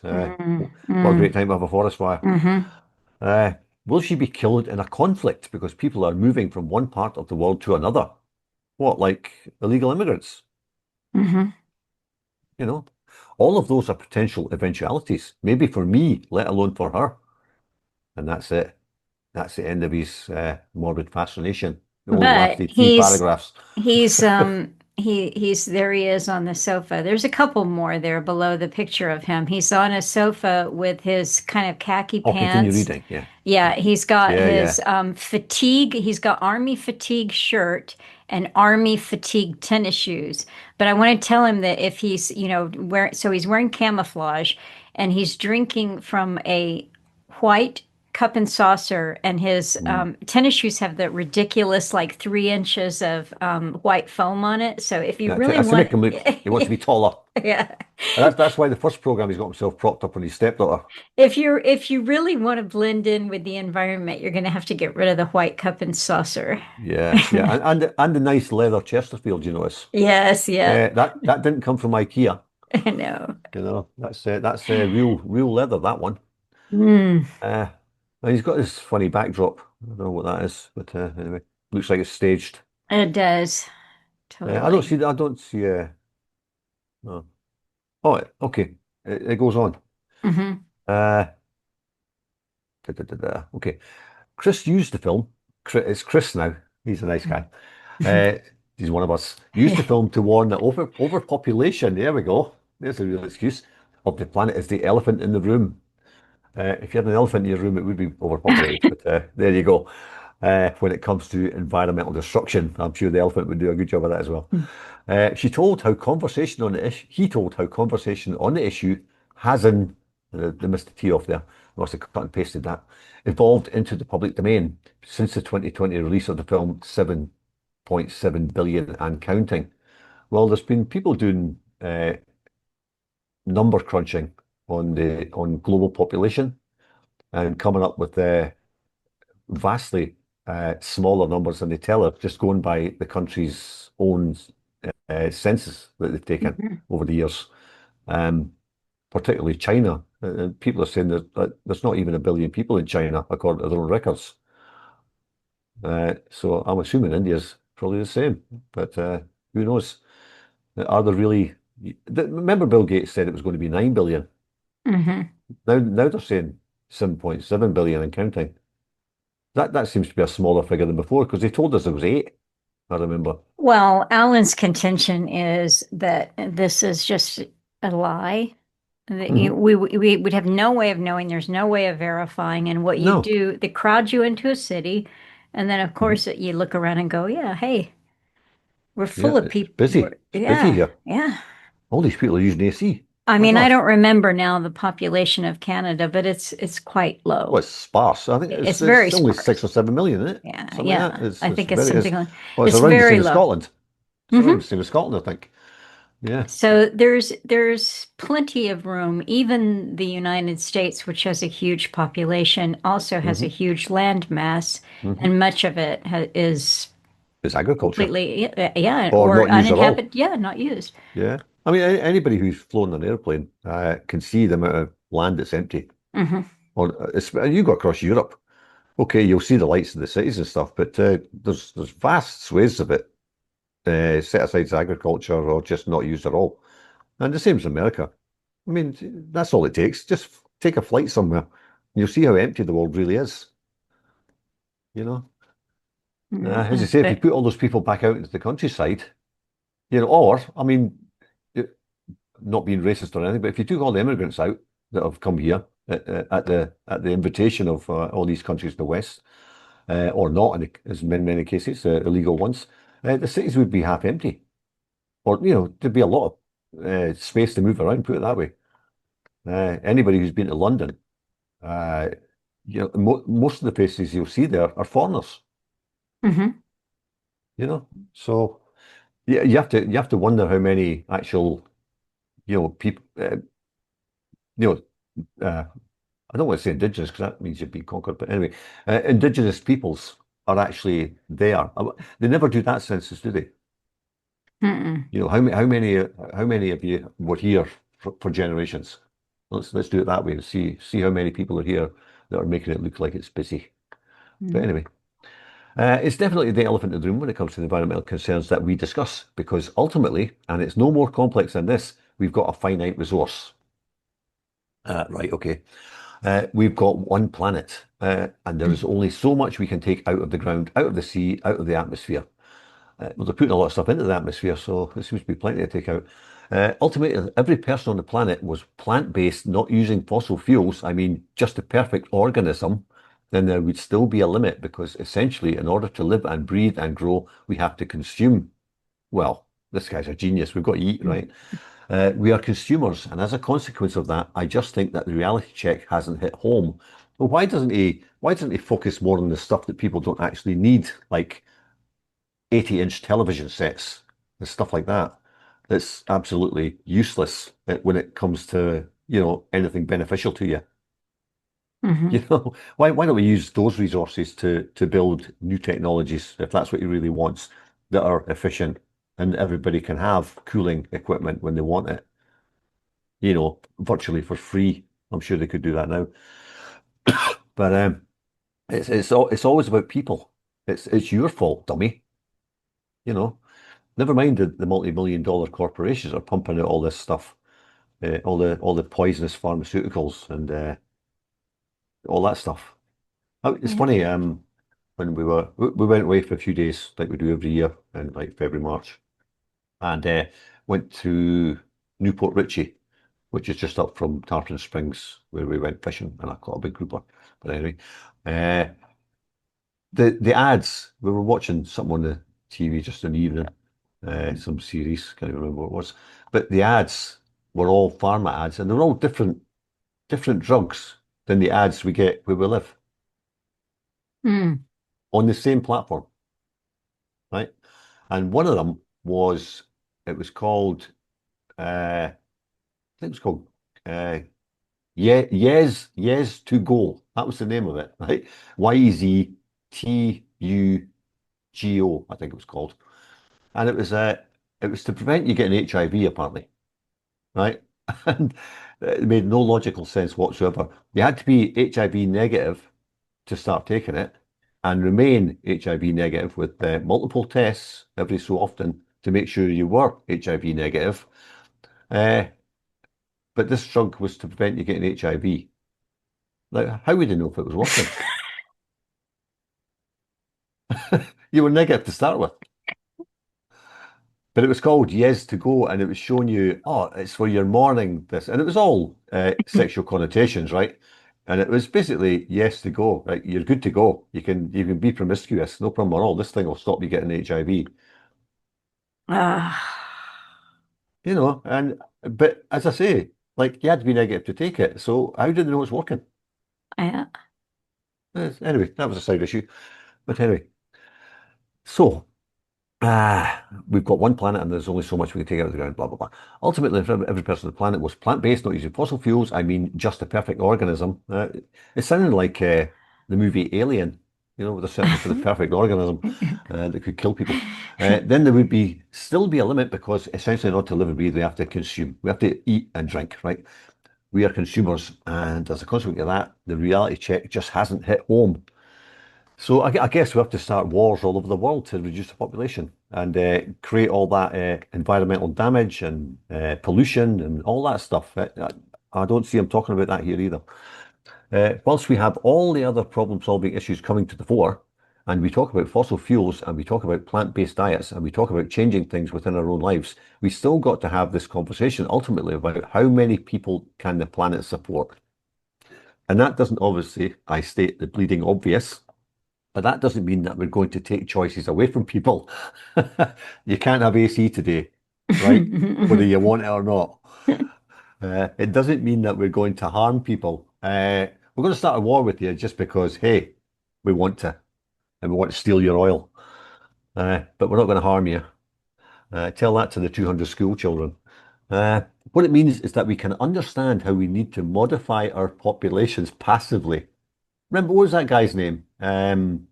Uh, what was it? The That maniac. What's his name? You'll know who I'm talking about. We need to find a humane way of reducing the population. What's that guy's name? Huxley? No, No. he's more recent than that. He's one of the greenies, one of the big greeny guys. Oh, What? No, not Monbiot. Monbiot. Not No, Monbiot. No. no, So okay. anyway, okay, I'll come to me. All right, But yeah, another. it was saying how we had to find a peaceful way of reducing the population. I guess that means you just don't tell them you're going to kill them, right? Then they won't know. Was it Uh, Cousteau? Or no, no, no, more no. It's somebody. alive, Oh, contemporary. what's Okay. his? Yeah, Canadian? yeah. He's got a beard. He's got a beard and a mustache. Oh, I can't remember it. The Anyway, one who said that we're like viruses, a bug. no, Eh, that was a Japanese guy, was it, or the yeah, Chinese one? yeah, Yeah. okay. No, All anyway, right. it doesn't matter. What it means is that we can understand how we need to modify our populations passively, not through coercion, not forced. We're not going back to those conversations where China enforced the one-child policy and there were all sorts of hideous repercussions of that. None of that. But we've just got to deal with the realism of the situation. So he's just contradicted himself in the last sentence there. We've got to do what it takes, right? Uh-huh. It's still controversial at the moment, but unless we have those conversations in public, it will continue to be controversial. Now, I think this guy said it was controversial. I think he's using the same language here. Uh, what was it? Oh, it was Gates said it, wasn't it? It's controversial. It's controversial, but we have to have these discussions. That some people call them death panels. Yes, yeah, yeah. Yeah. Well, Hmm. here we are, right? This clown. Uh, I wonder how big this guy's house is and how much electricity he uses and how much AC he's got. He looks like he doesn't look like he lives in Britain to me. That looks like what's that? De Operation Dead Air is what's on his t-shirt. I wonder what that means. I don't Let's know, look but that his up. stepdaughter is wearing the same one. Yeah, they must have been on some campaign. Operation Dead Air. Hmm. Yeah. Okay, let's find out about him. He's an English naturalist, nature photographer, television presenter, and an author. Yeah. Okay, so let's see, he's a presenter. Let's Hmm. get rid of everything else. He's just a TV presenter. He's a propagandist. Yep. Um, and it tells you all the things he's done on BBC and CBBC. Southampton went to, okay, so he got like it didn't even say he finished. He enrolled in biological sciences. Oh, no, he did. He completed something. He got a Bachelor of Science in zoology. He Uh, enrolled in and then withdrew from a doctorate in philosophy to train as a wildlife cameraman. Okay. well, he's operationdeadair.org. We've got a Uh-huh. website. Uh, Him and this stepdaughter fly everywhere together. Isn't that a bit strange? Uh, Yeah. And it's they go around the world looking at crimes against wildlife. Now we talked about ecocide last time, remember? So this guy's involved with that. He's exposing wildlife crime and methods the hunters are using to evade the law. But he's flying all over the world doing this. I wonder how much CO2 that's emitting. Eh? Wonder how much okay. damage to the environment this guy's doing. Yeah, this is interesting. Okay. So he's got a sister who's a fashion designer. Um, That's where he's got he's his camel. Yeah, he's Yeah. been living with Meniere's disease. That's an inner ear problem since his late 30s. He was diagnosed 20 years ago, 2005, with Asperger's syndrome. Mm. He has owned a property in Bordeaux, France. Oh, He lived in the New Forest, an unenclosed pasture land, with his pet poodle, Scratchy, all for right. a Okay. while. In 2019, he shared his New Forest home with two miniature poodles, Sid and Nancy, named Well, that's after, Sid and Nancy. That's yeah, Sid Vicious and Yep, Nancy Spungen, yeah. uh-huh. For over 10 years, Packham has been in a relationship with Charlotte Corney, owner of the Wild Heart Animal Sanctuary, although the couple live separately. He has a stepdaughter. Ah. Okay, so They there live you. separately, but he flies all over the world with his stepdaughter, Mhm. who's presumably his partner's daughter. I don't know. Uh, That's a bit weird to me. who, who, Yes, as I say, he's got a morbid fascination with her. and he named his poodles after Sid and Nancy. Yeah, All right, yeah. this guy's this guy's not well. Weird. No, He's no, not well. no, no. That's all we'll say. Uh, right, what have we got here? Oh, here. This is it that happened in Edinburgh, 7 days ago. BBC. This is how you hype up lockdowns. Man arrested after Edinburgh knife incident leaves two in hospital. Right, so two people, somebody's attacked somebody with a knife. Now, this is an area called the Calders in Edinburgh. Now, I used to live there, right? It wasn't a great place then. It was all drugs and everything and stuff. I doubt it's changed much since then. A man has been arrested after a knife incident. They're these big, high-rise apartment blocks. Um, a man has been arrested after a knife, but again, there were nice people living there just through necessity, but there was the bad ones too. A man has been arrested after a knife incident in Edinburgh, which left two people needing hospital treatment, right? Nobody's been killed here, right? It doesn't say that anybody's fatally injured. Police firearms officers were called to reports of a man with a bladed weapon, that's called a knife, right? Uh, in the Calders area of the city at 8:25 a.m. A standoff followed, with a suspect later seen looking out of the window of an 11th floor flat that's an apartment, for a number of hours, but he was removed by police around 4 p.m. So the police stood outside with guns, right? And this guy's looking out a window for what, 8 hours, 7.5 hours, and they did nothing. Police, what if he'd gone away from the window and gone to another apartment block to stab somebody else while they're standing downstairs watching? Police Scotland said the incident was not being treated as terror related. And it shows you a little video of this guy at the window, so they're filming him as well. The two injured people were taken to the Royal Infirmary of Edinburgh with non-life-threatening injuries, so they were scratched, right? Police confirm a man was being treated for injuries consistent with being stabbed. Because the guy was a knife. It was a knife. He poked him with it.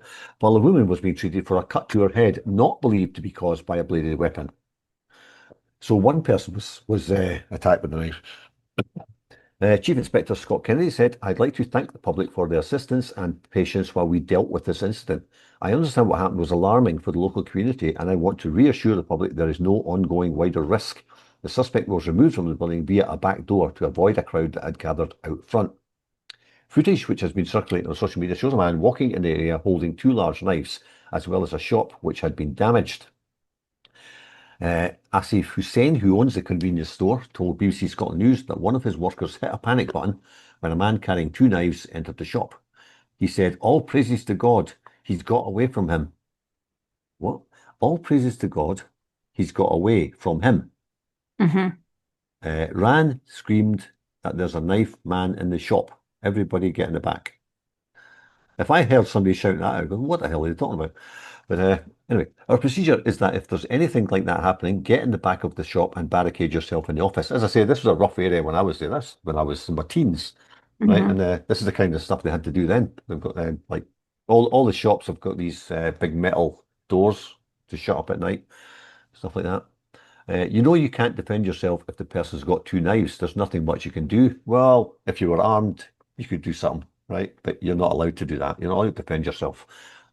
And actually, if these shopkeepers did have a knife and they defended themselves, they would be prosecuted unless the guy had stabbed them first, right? Hussein said a female customer was unable to get to the back of the store and was injured. Luckily, thank God, she escaped. She ran out of the shop screaming. The man who was stabbed is understood to be a concierge in a neighbouring block of flats.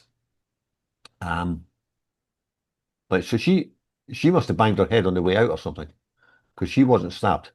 There was only one person stabbed, right? A block of flats, Cobbitshaw House. Well, that's still standing. That was there when I was there. My God. Was cordoned off, and a man was seen appearing at an 11th floor window looking down at the crowd below. This is obviously somebody mentally ill, right? Members of the public were seen shouting at him, and the police extended their cordon to move them further back. At the scene, people from other flats in the block could be seen at their windows.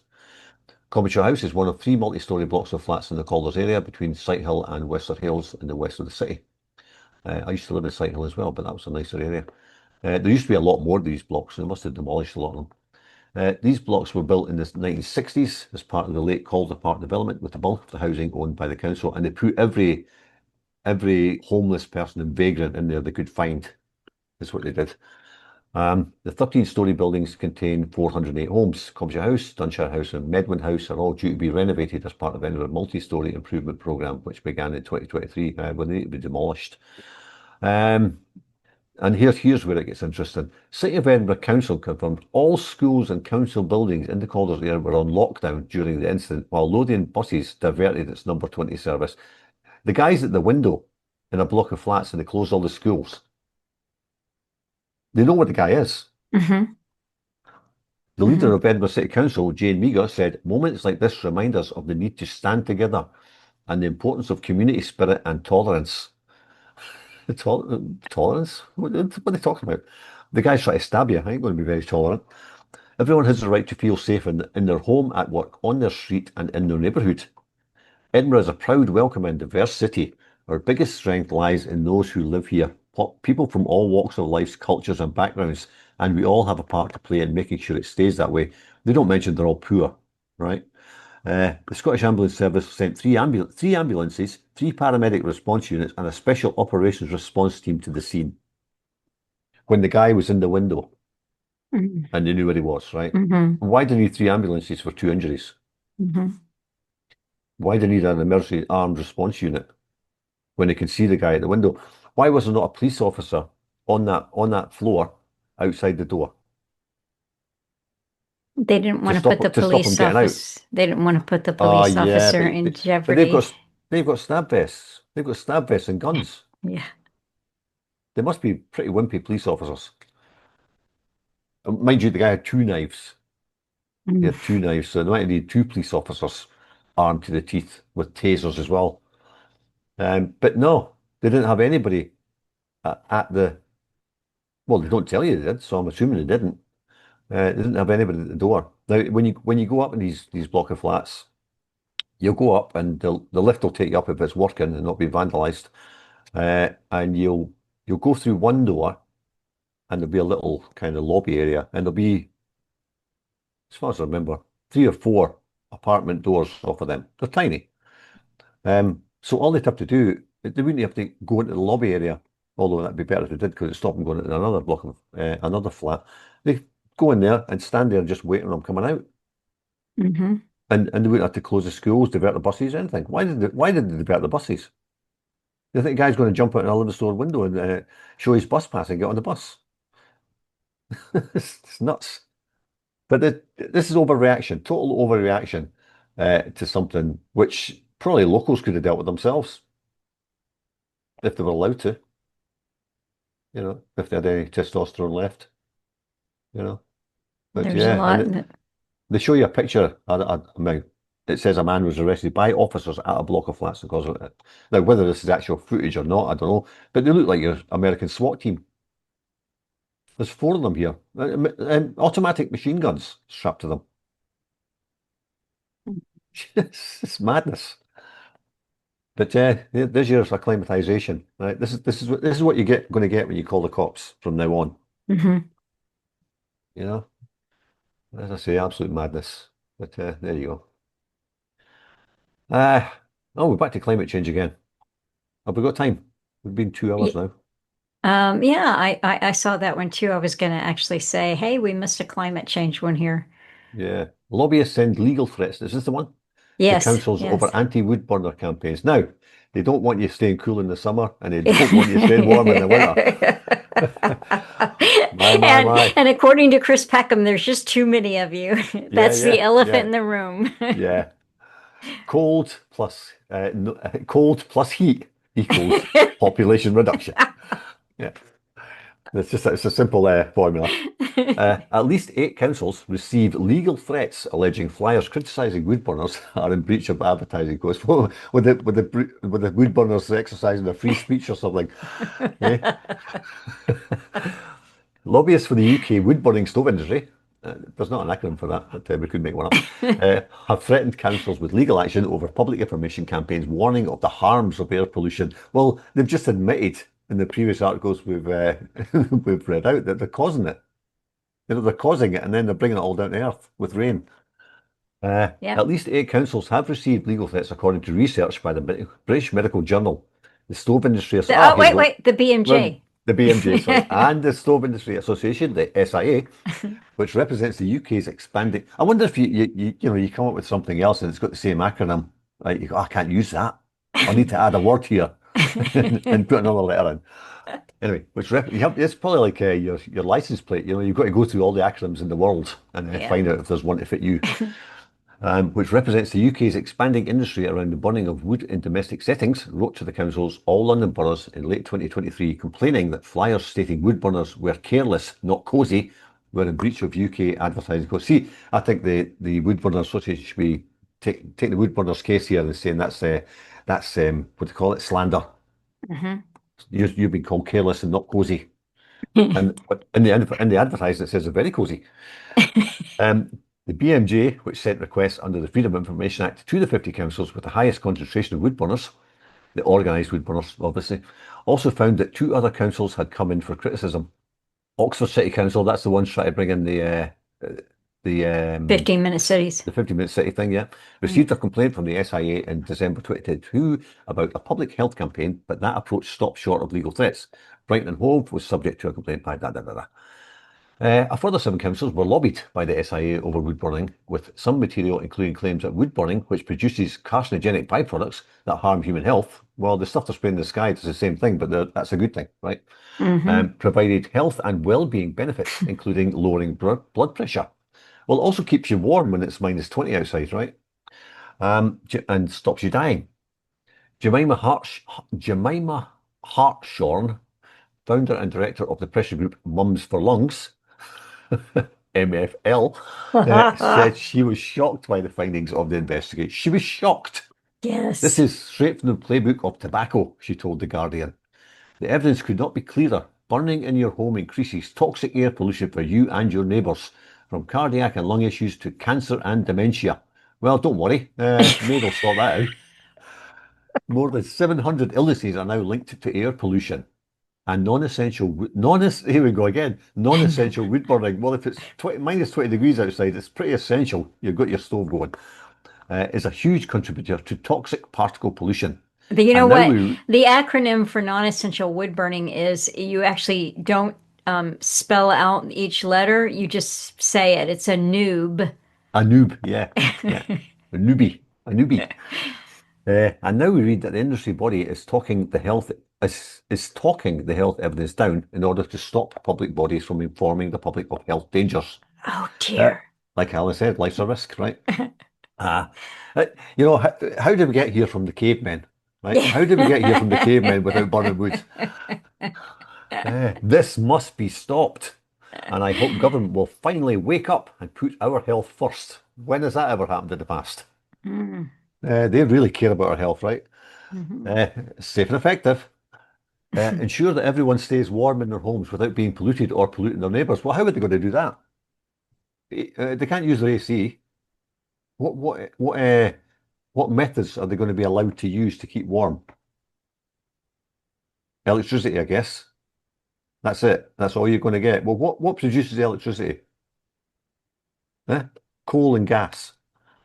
Oh, Uh, solar panels and yeah, windmills and yeah, yeah, yeah, that might do yeah, your shed in the backyard, but it ain't going to yeah, power the house. yeah, Um, I mean, if they really said that if that really worked, their building codes would ensure that every roof was covered in solar panels, right? That would be in the building regulations, yeah. Hmm. but it's not, Yeah, so yeah, they don't work. yeah. Uh, or they don't want you being self-sufficient. Maybe that's it. Using your AC anytime you want. But then if you've got solar panels and you're relying on the battery to run your air conditioning for like a 300 square foot house, you're out of luck. It ain't going to work. Yeah. A spokesperson, they must be all on board with that as well, for the SIA said the SIA has never sought to prevent councils from improving air quality or running public health campaigns. Our correspondence with the local authorities was aimed at ensuring their marketing campaigns were proportionate, contained a balanced view, and most importantly, distinguished clearly between open fires, older appliances, and modern eco-design compliant stoves. We've got compliant stoves now. Yeah. So they're consenting to this, I think.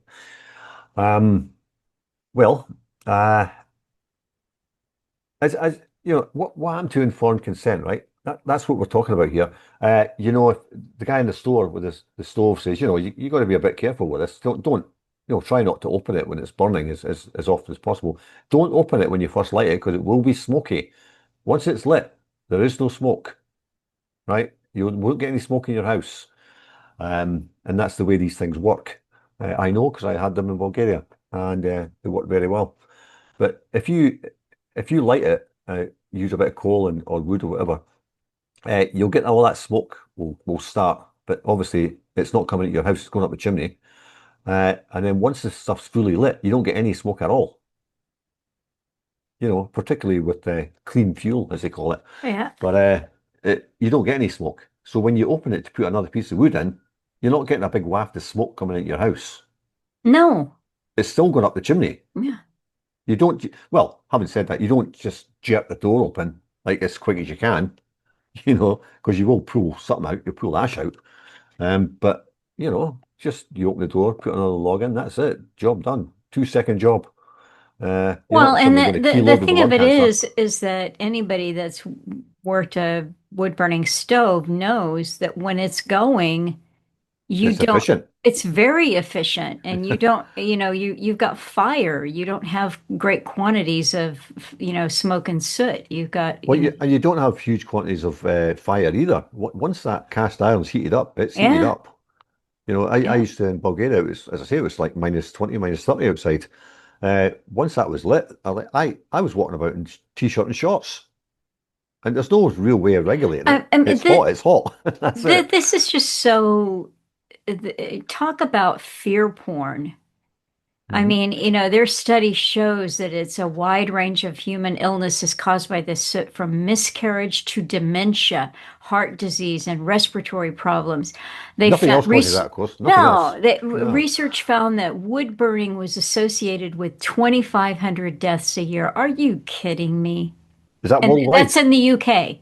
Or just, well, 2,500. There's more people die of the cold, Yeah, but because they don't absolutely. have a wood burning stove. Yeah, Ah, so it's just disgusting. Just yeah, disgusting. yeah. However, eco-design style stoves have also been associated with severe public health risks. Well, if it falls on you, yeah, as they produce a large amounts of PM 2.5 particles, small particles of soot that have been associated with a wide range of human illnesses, from miscarriage to dementia, heart disease, and respiratory problems. Although they have lower PM 2.5 emissions than open fires, they still produce emissions about 450 times greater than gas boilers. So we're not allowed to use gas. No. No, yeah. Recent research found wood burning was associated with 2,500 deaths a year in the UK. Associated with. It doesn't mean they caused it. It was You caused know. by COVID. Well, there's that too. Yeah, Yeah, it was and the just ongoing fallout. yeah. Yeah. Uh, They they the yeah. the The SIA primary cause itself. was COVID, and then wood burning was Yeah, associated with it. yeah.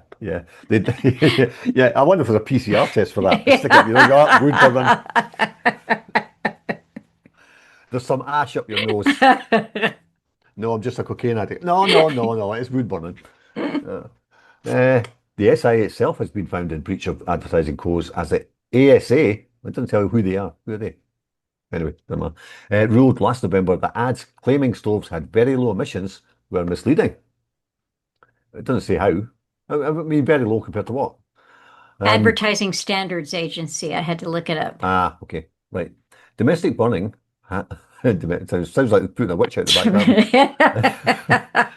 Has become one of the UK's biggest sources of air pollution, contributing to about 20% of fine particulate matter emissions.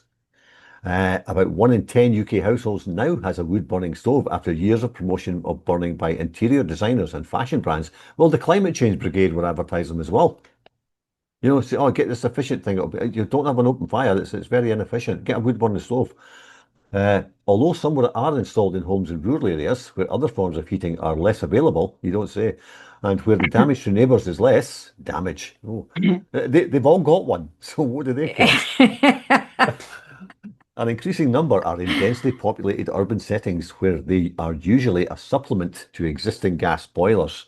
Now, didn't we Now, read that the UK is phasing out gas boilers in new yep, homes yeah, starting like last year? you've got to go to heat pumps. Yeah, I Yeah. thought they were phasing it out in new construction as of Well, last year. my So, my friend in Norfolk lives in one of these houses that's got one of these heat pump systems, and he cannot put the temperature any higher than what it's set for, which is like I think it's 70 degrees or something. That's as hot as he can make it.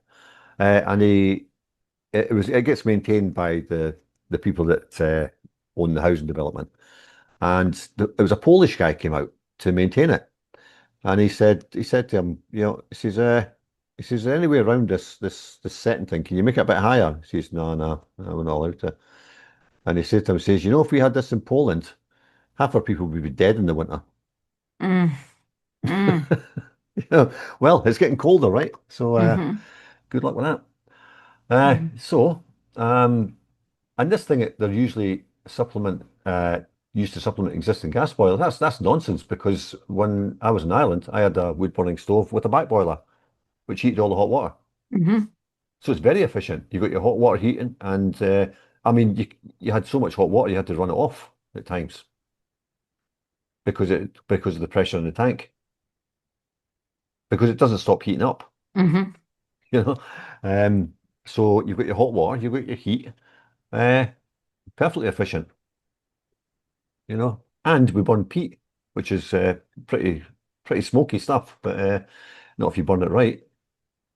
And we burn coal and we burn wood. But anyway, the government is running a consultation on wood burning stoves. So here we go. We're going to get 50 years of studies, right, to see if these work right. When they've been used for how long? Yeah. But health campaigners have criticised the exercise for omitting any option to ban or restrict the use of wood burning stoves in urban settings. So there you go. There's the narrative. They're going to ban them eventually. They banned them in Edinburgh. You can't have them in Edinburgh. Edinburgh used to be called Old Reekie because of the pollution. So they decided to ban them. But this was back in medieval times, so when that was all that was burned. And they weren't efficient, they were all open fires. Instead, the consultation suggests new stoves should be of a lower emitting variety and could carry health warnings. Well, yeah, everything could carry a health warning, couldn't it? Mm-hmm. Don't eat your alarm clock, it may kill you. Something like that. Anything, a piece of paper. Oh, don't eat this paper. You know. Campaigners likened this to advising smokers to adopt low-tar cigarettes, which is a marginal improvement that still exposes users to high health risks. The consultation ends on March 19th. So they're equating cigarette smokers to heating yourself in the winter when it's minus 20 degrees outside. Where's the correlation there? One's basing your existence on your survival instincts, basically, and one's just damaging your own health consensually. The Department of Environment, Food and Rural Affairs said dirty air robs people of their health and costs our NHS millions each year to treat lung conditions and asthma. We are consulting on taking action to reduce emissions from domestic burning and their impact on the health of householders and their neighbours. Like they care about us, right? By limiting emission levels and introducing new labels, as outlined in our consultation, families will be able to make better, healthier choices when heating their homes. So they'll have to make healthier choices when they've got to decide between heating and eating, right? Yeah, so there you go. And of course, it's The Guardian. At this unsettling time, we need your money. Nobody's buying our paper anymore. When in Canada, one of Alan's listeners sent him a cartoon, cut out of a newspaper one time, and I quite liked it. So I kept it tacked up on the wall in my little office area for years. And it was some suited gentleman in a boardroom around a boardroom table. And in the middle of the table was a small little fire with some sticks. They had built a fire in the middle of the boardroom table and the flames were coming up. And there was a caveman who was standing or sitting at the table looking at this. I think he was standing. He was watching this being presented to him by the people in the boardroom. And the caveman said, "I like it." They're selling him fire. And I was just thinking when you were reading that, you'd have to swap that out now. And so they're showing the caveman like, I don't know, morphine and midazolam and just some cocktail of drugs that's going to knock you out and kill you. Because that's where we are. Yeah. Well, just to finish on Iran and the orange man, the particularly orange-looking man in this picture. Exclusive. Trump demands immediate pardon for Netanyahu to focus on Iran. A pardon for what exactly? If he needs a pardon, he's guilty of something, just like Fauci, right? And President Trump told Axios, this Axios is the website, because he does that, right? He just talks to random websites all over the place when he's not bombing people. And not having parties. Told Axios on Thursday that Israeli President Isaac Herzog must pardon Prime Minister Benjamin Netanyahu. Well, he'll get a drone strike on him. I don't know. Today, right now, right, calling Herzog a disgrace for failing to act over the last year. Every day I talk to Bibi about the war, BB gun, as you call him. I want him to focus on the war and not on the effing court case. I only want there's good presidential language, right? I want the only pressure on Bibi to be fighting the war against Iran, Trump said in a phone interview. He says it's a witch hunt. Well, I wouldn't call him a witch, I'd call him a demon. But there you go. So that's just disgusting. Disgusting. You've got to pardon these crooks. Yeah. Because they haven't done anything, right? They haven't done anything wrong. But we need a pardon now. We need it today. Yeah. It's more ridiculous every time he speaks. But anyway, we've been on for what, 2 hours and 20 minutes now? That's our longest one ever, I think. Oh, all right. Well, we'll give ourselves an award. How's that? Yeah. I forgot the clocks went forward, and I got up yesterday. Jack obviously didn't get the message. The clocks had changed, and he usually wakes me up, but he didn't. So I was like, I got up and I was potting around and I went, oh, I've got a little alarm clock sitting down here on my desk, and it was obviously said 7:15, and it was actually 8:15. And I was like, oh, damn it, Jack, what are you doing? But there you go. I blamed Yeah. him. No, Yeah. I was completely oblivious because I don't watch or take in, kind of standard news. So I'm not Yeah. told what to do all the time. If I go outside, I have to know for myself whether to take an umbrella or not. So I missed it. It sprang forward and I'm like sitting, like, oh, hey, wait. Yeah. Something's wrong here. It's too late. Yeah, yeah. Well, All this right. has Well, been great fun to talk to you, although I shouldn't say great fun. It's pretty disgusting where we hmm are. It yeah. is nice to have a laugh or two, but times But are bad and getting it worse. just it just shows you, we've got this distraction of the wars all over the place, but that other stuff, the greeny stuff, still going in the background, Hmm. still marching on. Yeah. Uh, Regardless of all the pollution and, as I say, the pollution with the munitions going off all over the world. Nobody's mentioned that in terms of, Hmm. oh, it's causing damage to the climate. Hmm. Nothing about that. No, That's damaging the whole planet, right? I had a similar thought when we were living through COVID. I thought, this is very interesting that we are dealing with this killer virus that's going to take out the entire world and everything has to stop. We have to be locked down and supply chain, interruptions, et cetera, et cetera. But meanwhile, you can have somebody like Klaus Schwab telling us that, the world is going to reset and we're going to do this, this, and this, and we're going to all be on blockchain with, a different currency system. And hmm it's like, wait a minute. And then you have They're the also same. having a big global meetings. Yeah, they're all having Yeah. the global meetings. They're all talking about it, and he's telling us, "Oh, and then look, this virus happened probably because of climate change, climate change, climate." It's like, well, how does anybody have time or attention to have their big global meetings and worry about what's coming next if indeed the entire planet was in danger of being wiped out by a virus? hmm Yeah. It's just crazy. Well, it's in pretty grim danger of being wiped out by missiles at the moment. Yeah, that's Yeah. it. That's true. By Well, all sides. I tell you what, if we haven't been wiped out by a missile, then Yeah. I Well, will see you the it's been nice knowing second. you. Yeah, Yeah. yeah. Give Jack a pat. Yeah. Yeah. He'll survive. Yep, hunker down, do your, Yeah. go buy a can of whatever it is that you need on your shelf, and hopefully we'll talk again next month. Jack's only concerned about dog food. He don't care. All right. Yeah. Well, fair enough. All right. He doesn't need a wood on a stove or AC. He's all right. He's environmental friendly. That's good. Okay. Right, we'll leave it at that then. All right. Thanks so much. Yeah, well, take care. You too. Bye bye.